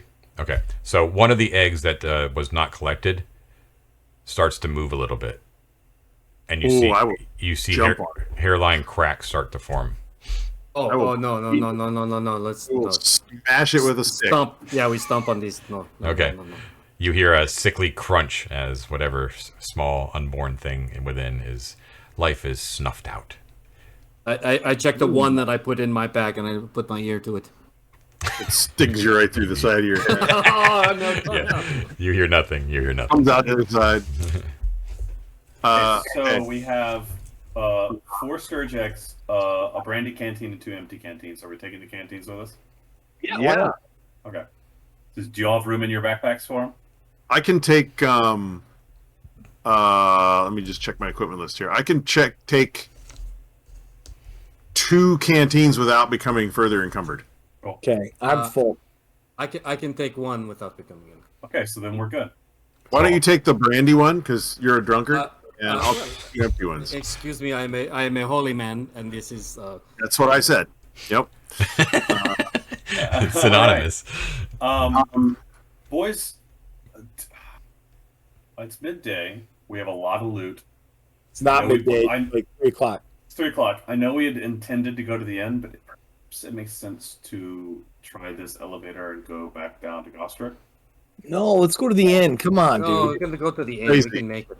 I don't want to do this all Are over. we don't we need to sell this loot? Do you think the inn has a merchant at it?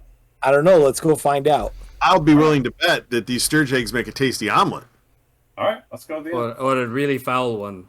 Yeah. We Are you died taking- in the brush. Don't blame me. To be clear, I heard that 3 sturge eggs were taken. Is the last egg going to be taken? I thought we were doing all of them. Mike took 3, and Matt took 1, I believe. Okay. I am of 2 minds here. Do we kill the creature so it doesn't make more of them, or is? I mean, they're pretty No, foul. let's sell them. I mean, just the last one. Take the last one. If it starts to hatch, we crush it. If we get to the inn and he doesn't want to buy it, throw it over the cliff. No one cares.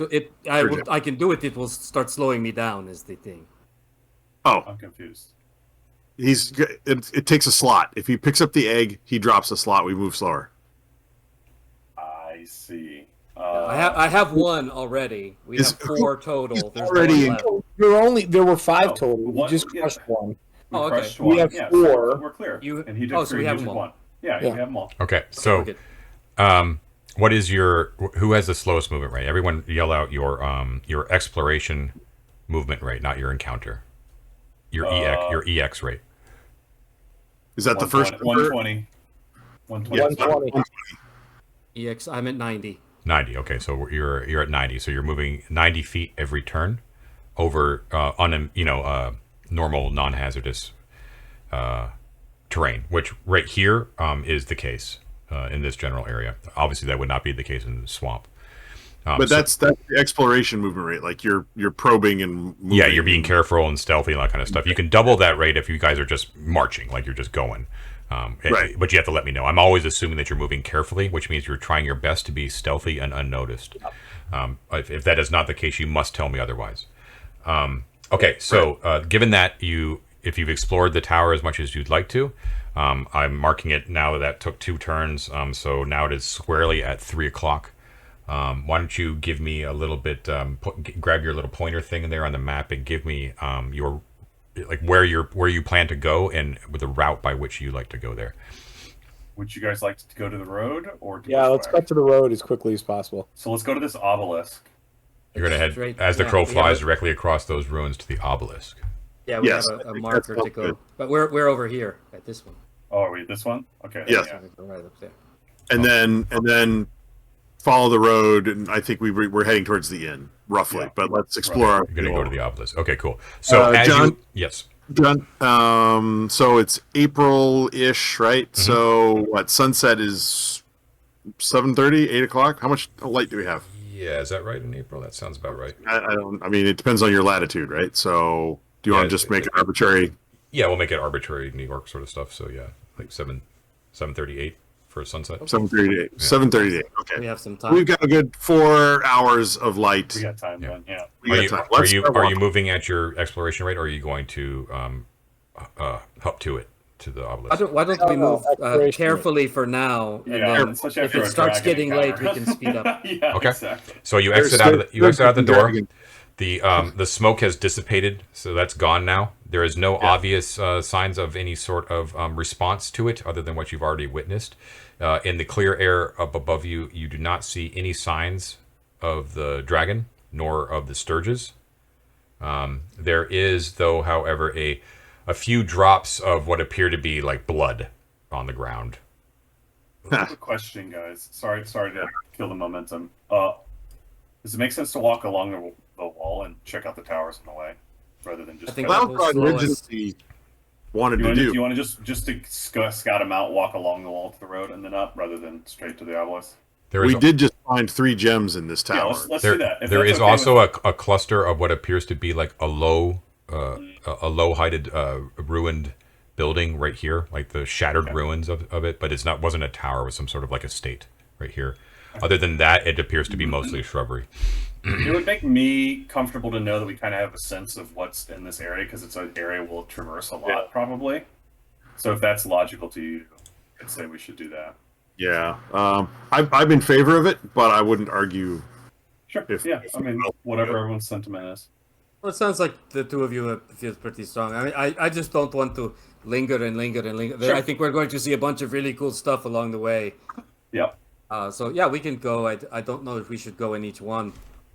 Let's I mean, just okay. listen at the door. So if you're gonna the swing tower. around the walls and then make your way around circuitously to the tower, that's to the obelisk, that's fine. Okay, so there are 2 towers, but both of them are round on your way over there before you actually get to the main towers that sort of bracket the main entrance, right, for that you would have gone up.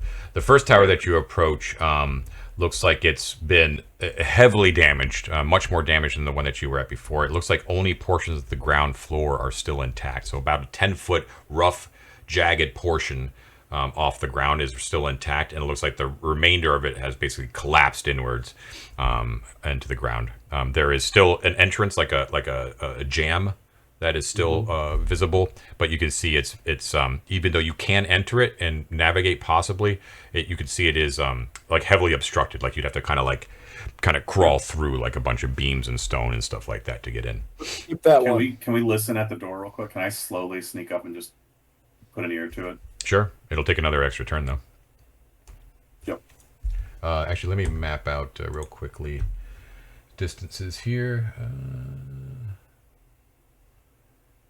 What is this? Square equals 50. Okay, and you guys are here, so...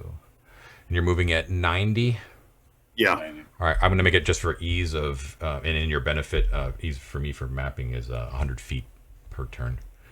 Cool. My squares are That sounds good. So it's going to take you... I can like stress out a little bit. And yeah, break a sweat a little bit. Oh, yeah. So, yeah, keeping up with Avaricios, you guys, it takes you about a turn to get to that tower, and it will take you a turn to listen. Okay. Listen carefully, anyways. Yeah. Yeah. All right. So, let's see. And then once he's done that, I have a question for you, John. So, but Okay, so yeah, you do not hear anything. Nothing at okay, all. so here's my question. As we're walking along carefully and we're kind of checking and moving cautiously and so on, Mhm. you mentioned that there were no trees really around. No. So I'm wondering, if I were to take the end of my staff and kind of try and sort of scrape at the soil, is the reason there's no trees because there's solid like flagstones under a thin layer of soil? Like, is this whole thing originally paved? The trees aren't here, or is it just blighted soil or something? No, it's not blighted soil. It does look like, well, it doesn't actually tell me in the module, but it would be whatever would naturally like occur after 1,200 years. So this was a city, right? It was definitely like populated, and these were all like formerly like streets and grounds and stuff like that, right? So I assume that it would have been, depending on where you are, it would have been like flagstones or paved, Right. paved. Yeah, it would have been paved at some point. Trees kind of normally they'll grow in anything. Right. Maybe not huge, redwoods or anything, but they'll like find a way to grow. That's correct. Yeah. So if they're not really around, something's going on. But I Yeah. thought perhaps, I might. Oh yeah, the whole thing's like perfectly smooth, solid, concrete under this. because you're paying dirt. attention, Osric, because you're looking at this carefully. Okay. Okay, in this specific part of the town that you're of the ruined city that you're in right now, Yeah. observing that yes, this used to be like obviously like a city. The soil stuff doesn't look blighted, but you're looking at like the shrubbery, which is vibrant and living, although there are no trees. But when you look at the specific pieces of the ruins, like the ruins of the buildings and the flagstones, and specifically the tower that you're at, you can tell that not everything, but the vast majority of things in this area of the city looks like they have been charred at one point by an enormous heat. Aha. Okay.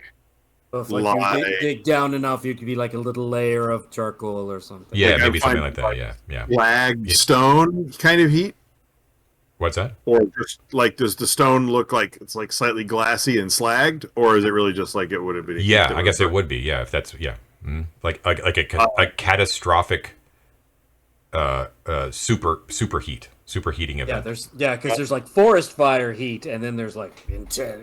There's Yeah, dragon. the death second heat. kind, Matt. Yeah. Yeah. Okay. Cool. Can I peek in the door now that I didn't hear anything? See what I see? Yeah, so inside you see nothing but debris, rotten wood, lots of stone, and it looks extremely treacherous and very difficult to navigate. Similar to the tower at the base of the falls. Dry, no indication of anything of interest that you can see, although it is your vision is heavily obstructed. And Mike, the dwarf brought a block and tackle and everything, right? We can lift all the stone out. And, Yeah, absolutely. In my back pocket. right on. Swiss block and tackle. Well, I mean, Mike, do you want to look at the rubble or move on? You're the expert. They don't really have any ideas about it. It feels to me like it's just a tower that's just. Yeah, Unless Let's we move really on want to to the next one. excavate. Okay. I mean, they think look like low hanging fruit to me. the thing about the other one was the creature seemed to have brought things here. Yeah. Or to Yeah. the last place. It didn't seem like there was anything really there. Yeah, that makes sense. Yeah. So Okay. let's move on to the next one. Moving on. So as you guys are actually kind of in the shadows of the former city walls now, you can tell that what's the word? Extrapolating from what the ruins that you're seeing is that they were probably at one point around like 20 feet tall. There are some sections that approach that height, but very, very few. But they are. You can easily tell though that the walls at one point were probably about 15 feet thick, like no joke walls. But a good portion of the collapsed, and it looks like if you wanted to surmount any portion of the actual walls itself, it would be extremely dangerous. Like these walls do not look like they're being held up by much. So just be aware. They're covered though, however, with they would be very easy to scale if you wanted to, because most of them are covered with vines and ivy and shrubbery and stuff like that, similar to what you found on the cliff face itself. So carefully, like if there's one that looks like fairly not too high, fairly low, I just want to like poke, move some of the vines out of the way. Are there any like murals or any decoration on the inside of the wall? No, it looks like there isn't even any indication that they were once plastered over in the typical Arcantian fashion of like dwellings, but that stands to reason for like what you know about Arcantian like defensive material. Like there'd be no reason to decorate it really. So this is a functional wall. A functional wall. Sure. That's correct. Yeah. Yeah. Okay. Let's keep moving. Okay, so as you continue onwards, the second tower there, we are now looking at this guy right here, is also similarly intact. You can see here that the conical roof, the conical tile roof here, even though it's missing a few tiles, is actually completely intact, sheltered completely from the elements. There is, however, a large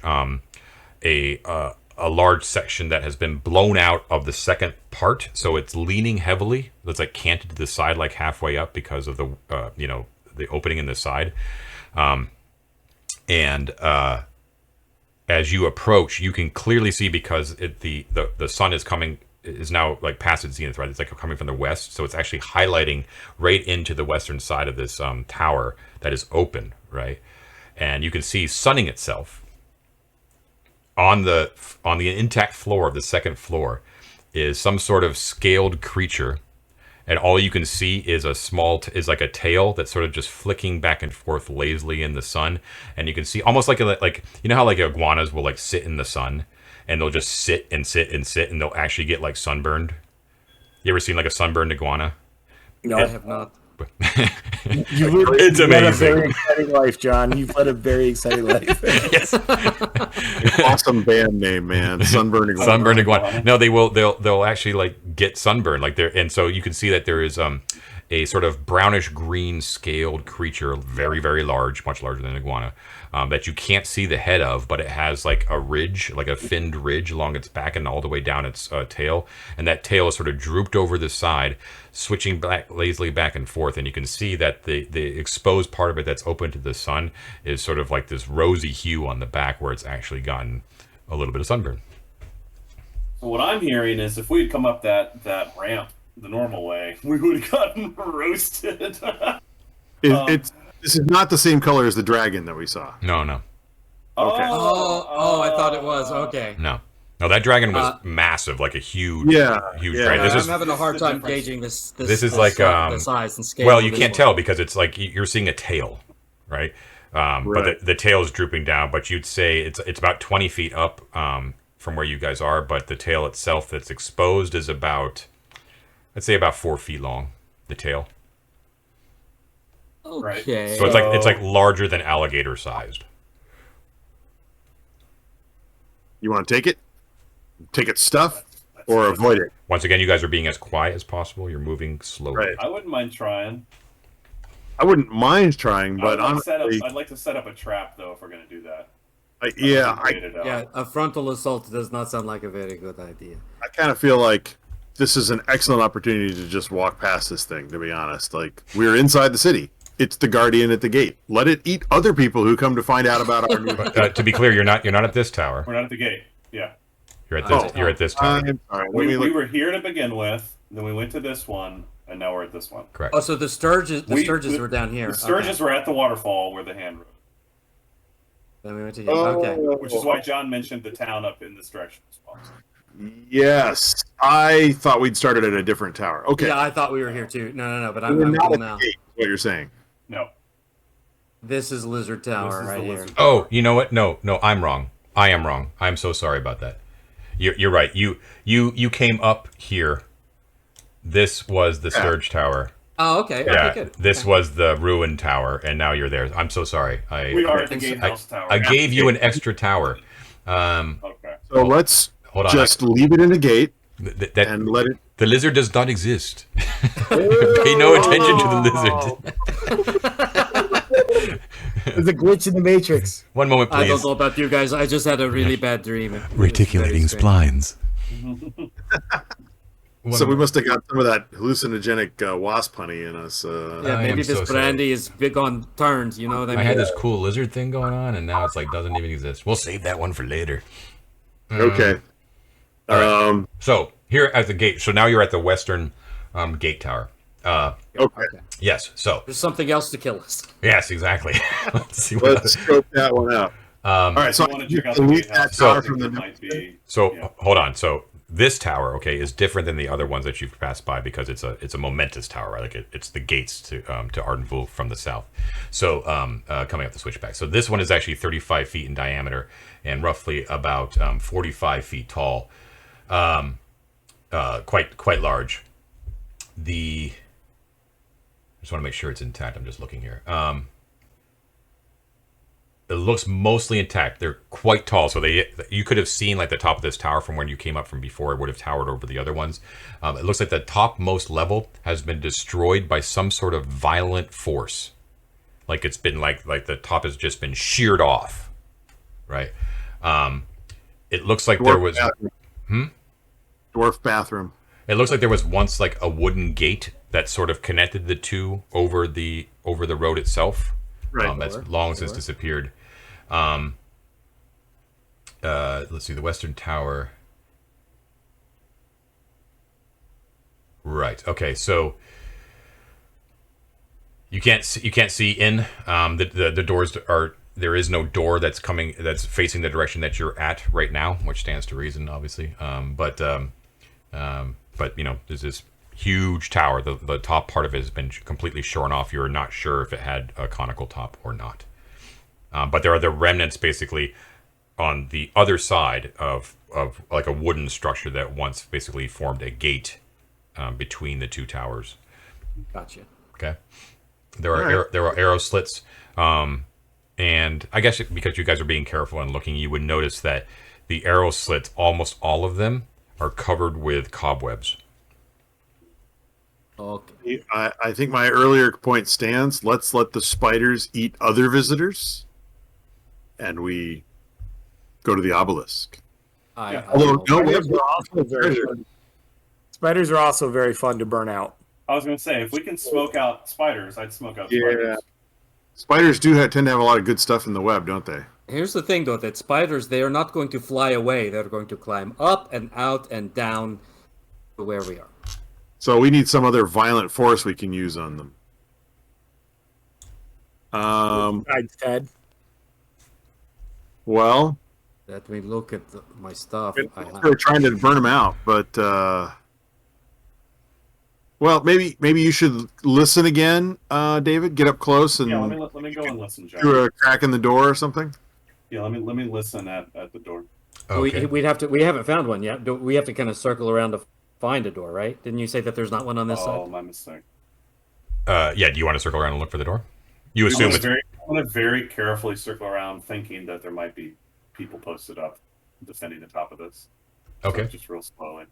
Yeah. So you look around. You do indeed find a door that's sort of facing the eastern, like facing the road, basically facing the east. What's the quality of the doors? Or is it new? It is. No, it's not new. It's definitely old. It is open, but it is not like hanging off of its hinges. It's just like rusted and open. Okay, can I listen? Yeah. Do I hear anything? Roll a listen check.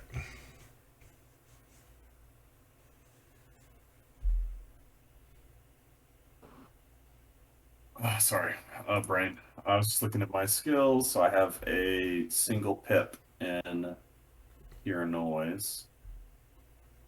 So I am trying to roll what? D6. It's always a one- D6. 1 and 6. So I'll roll a D6. I got a 1. You got a 1. Nice.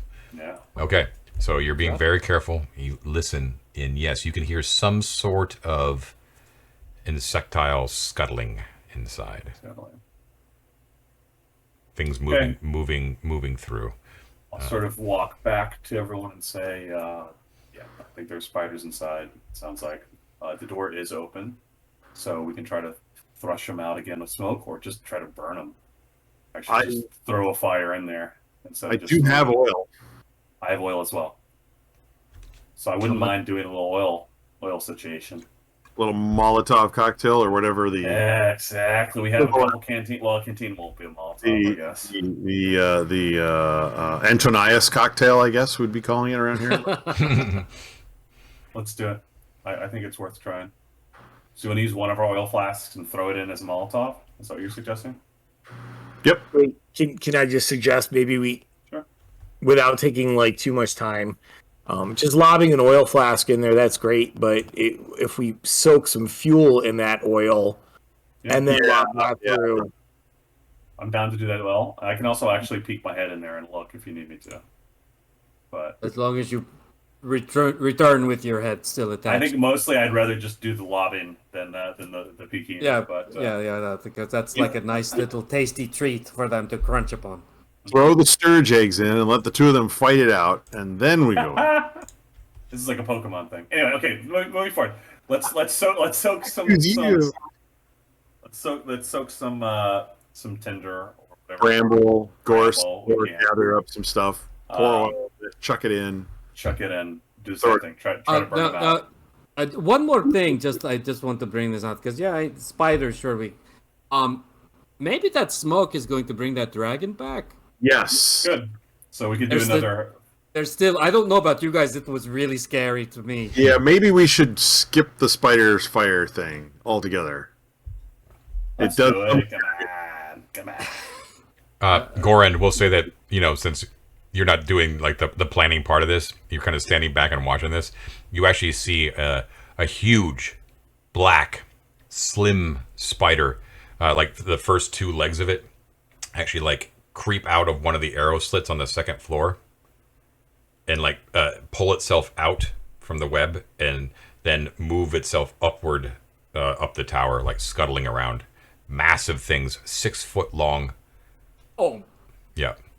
On the exterior of the tower? On the It comes out of exterior, an arrow? yeah, it comes out of an arrow slit and like squeezes out, and you can see it's like about 6 feet long.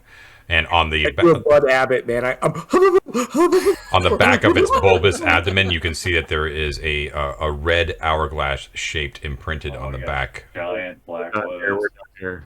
Let's leave this. Let's go. Okay, fine. Off to the obelisk, down the Golden Brick Road. Yeah, you know what they say, you only live once. So all right, hey viewers, get this. This is one of those opportunities where the GM has telegraphs the danger of the situation, and then the players make a decision about how they want to handle it. I mean, if we're lucky, the dragon and the giant spiders could fight over our corpses. Okay. I mean, the chaos that is deep within me wants to see what happens, but what happens will probably be a TPK, so we can move on. And who knows what treasures are captured within the webs within. That's the thing, though. Hey, let's come back at third level and take them on. Here's what I think we should do. Okay, Vorger is going to make a suggestion. Ooh, these are very dangerous. Let us go back to town and get a lot of wood. And build a big fire. And I know where really do like wood in the halfway down the hill in that cave. There's a ton of firewood. There you go. 2 weeks I wonder later. if we can to stop at that spot. Like, Arden, stop! And then we follow it up with wood. Arden, go back up and carry it out. Yeah. Of course, by then the spiders will figure it out here. Yeah, exactly. I'm of the mind to like wagon some wood over and really just fucking blaze it out. I love it. All right, for the time being, let's go to the obelisk. If that Okay. makes sense. Or Yes, let's walk that way. we go to the henchman pool and we hire like exterminators, and they got those little cans with stuff, and spray the spiders out. Okay, I like it. I say we go to the obelisk. Okay, so you find you basically skirt around, avoiding the spiders, and you head on the road here. The boulevard here is it's quite large, about 50 feet wide, like a huge boulevard. paved with large cobblestones, and it just makes like a beeline straight towards the Grand Pyramid of Thoth. And you can see that not where you are, but beyond the obelisk itself, it looks like it's apparently lined with tall trees that you can't quite make out what they are. But dominating your field of view as you approach is this obelisk that stands. It is a massive, as you approach, you can see that it's made out of granite, huge and solid, weather beaten, but it still stands proudly amidst all the other ruin that surrounds it. Which is strange in and of itself, is that you've seen the effects of whatever happened here on the towers, right, which were built strong. But the solid chunk of granite here has shown very little effects of whatever caused this devastation. But it is a little bit weather beaten from the ages.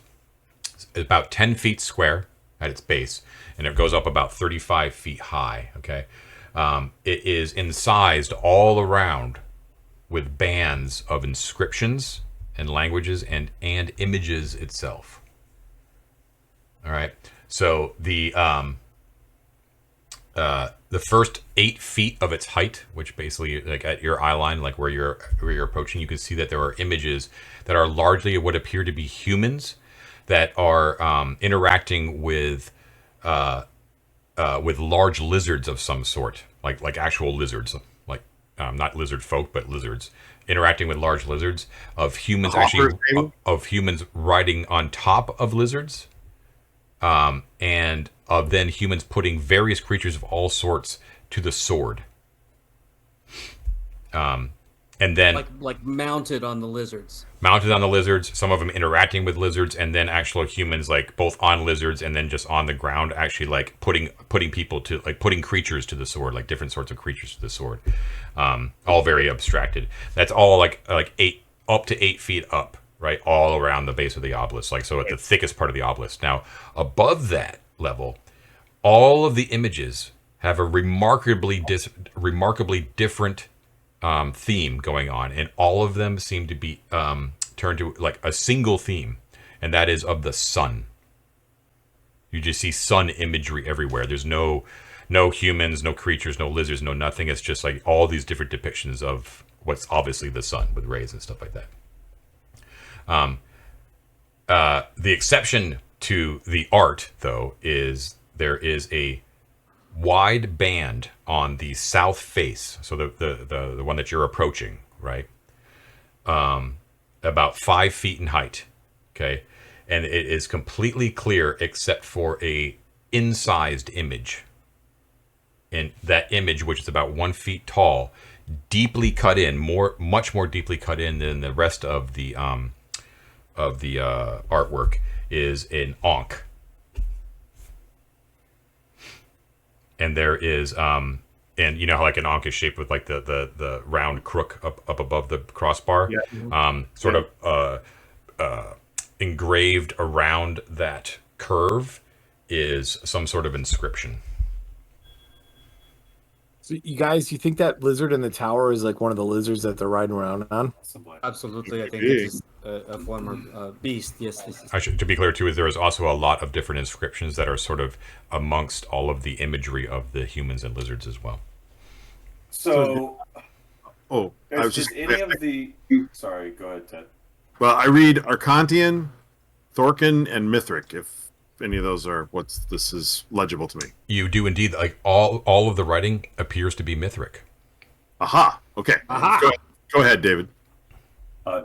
Why don't you take the lead? I was just going to look for symbols of set since we had rumors that. Well, I don't. I mean, I go through my list. I don't see any of those, but the sun and the light in the mystery is very obviously like Thoth. Yeah, that's what I figured. So. Yeah. But what does it say in Mithric, John? Holding down. I'm writing down an XP thing here. Oh, nice. Love it. It says Ozymandias. Avoid the spiders in the west tower. Look upon these works in despair. Yeah. I have a bit of despair. Yes. So, John. Shit. Okay, it's fine. Never mind. So the what are you looking at, Ted Osric? Well, I'll start around the written words around the ankh. Around the ankh. Okay. Yeah. So and then work on from there. a very strange message. You have to kind of like go over your Mythic lessons again. Like what? Okay. And it says the beacon, and the beacon is capitalized. The beacon shall be revealed to those who bring midday life to the sun, the moon, and the stars. Can I reread this back to you? Life to the sun, moon, and stars. Shall be So obviously that means that if we illuminate a inscription of sun, moon, and stars somewhere, something will be revealed to us. Right. This. Sun, moon, and stars are also capitalized. Aha. Okay. Yeah. Are there? There's obviously suns on this obelisk. Are there moons or stars? No, only sun. Okay. So I think the midday life represents. Oh well, no. Yeah. John, even if we like walk around to the different faces, we don't see those other things. Is it No, so midday yeah. light or midday light? Midday life. Life. Life. Yeah, to the sun, the moon, and the stars, and that is written in Mythic around the Ankh. And I should once again remind you, right, that the Ankh inscription is not like a little etching. It's been like deeply carved. Right. It's with the most important part, yeah. kind of. Yeah, like like inhuman force into it. Yeah. Okay. Oh.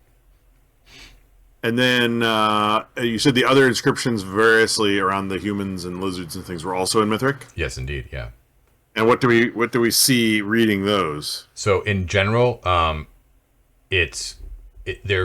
are a number. This is all abstract, but it's a number of different references to the 12. All right, and Avaricios, as Osric is sort of reading out these names to you.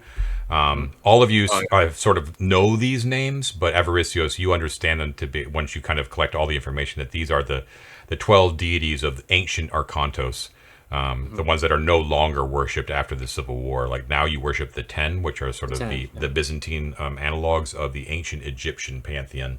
So you're seeing a lot of Set, Thoth, Ptah, gods like that, right? Isis, Osiris, number of references to that, but it stands to reason.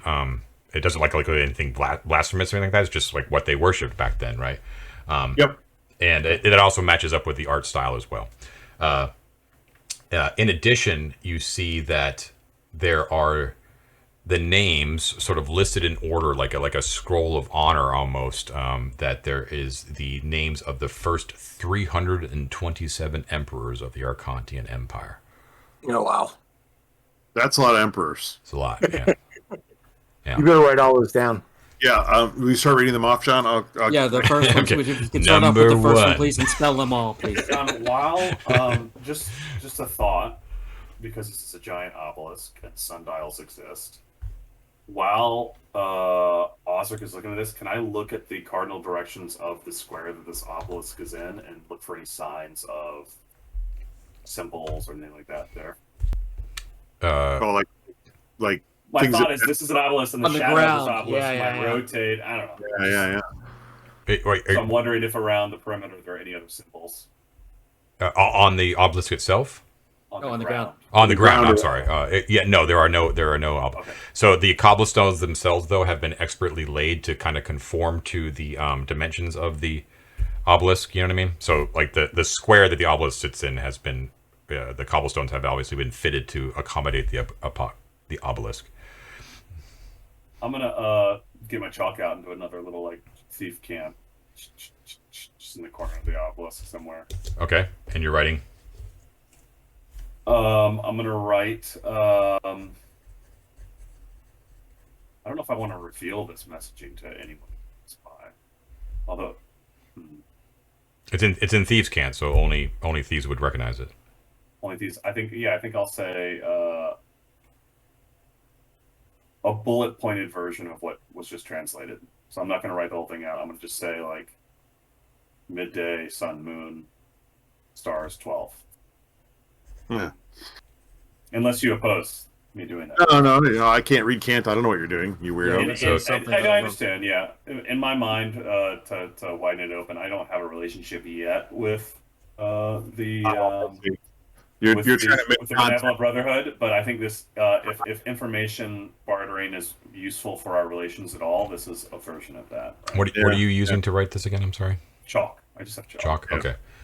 So you're writing midday, sun, moon, stars, 12. Midday, sun, moon, stars, 12. Okay. Yeah. Got it. John, one other thing. I'm sorry. Wait, Ted, you were waiting. Go ahead. Well, I just wanted to ask if amongst the names of the emperors or anywhere else on the obelisk, do I see the name Yurtal or Naima? You do not know. Okay. Yeah. My That's a good call, question Ted. was similar. In the listing of the 12, are any of the names like obscured, like desecrated at all? Like anybody like fall down of favor and like go up and like erase or? No, that's actually a good question. There is no graffiti or any sort of what's the word? Defamation. What's the word I'm looking for? Desecration. Defacing. Yeah, desecration. Yeah, defacing of the obelisk. Although you haven't seen any of that to begin with on any of the ruins yet either, that you've looked at so far. But it looks intact. Like it does not look like anything's been scratched out or anything like that. By the way, it took about a turn to get to the obelisk, and it's definitely been at least a turn as you've investigated. And there's no evidence of slag on this either. It wasn't affected by whatever fire melted everything else. No, and that's kind of interesting. So once again, you're at the demarcation point right now, right? Like you're in between west and east. If you look towards the west, towards the scrublands that adjoin the obelisk to the lake, it has this similar. You can, now that you're looking for it, you can see that the ruins that are in that area as well also show the signs of being charred. When you look to the east, however, Ted, Osric, let me get here.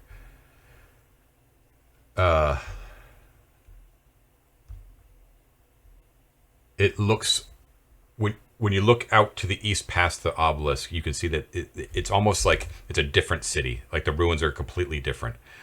West, charred, some enormous heat. To the east, though, it looks as if the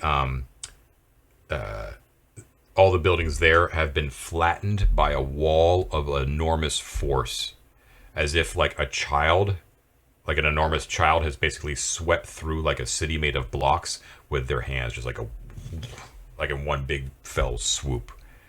Right, like all the ruins, bad. all the ruins look like they've been basically like been pushed over towards the east. Do you know what I mean? Like rubble pile, like All right, one direction. That's correct. Yeah, yeah. Like where that one tower like had fallen in on each other, like the other buildings here look like they've been pushed to the east, like all the rubble's towards the east.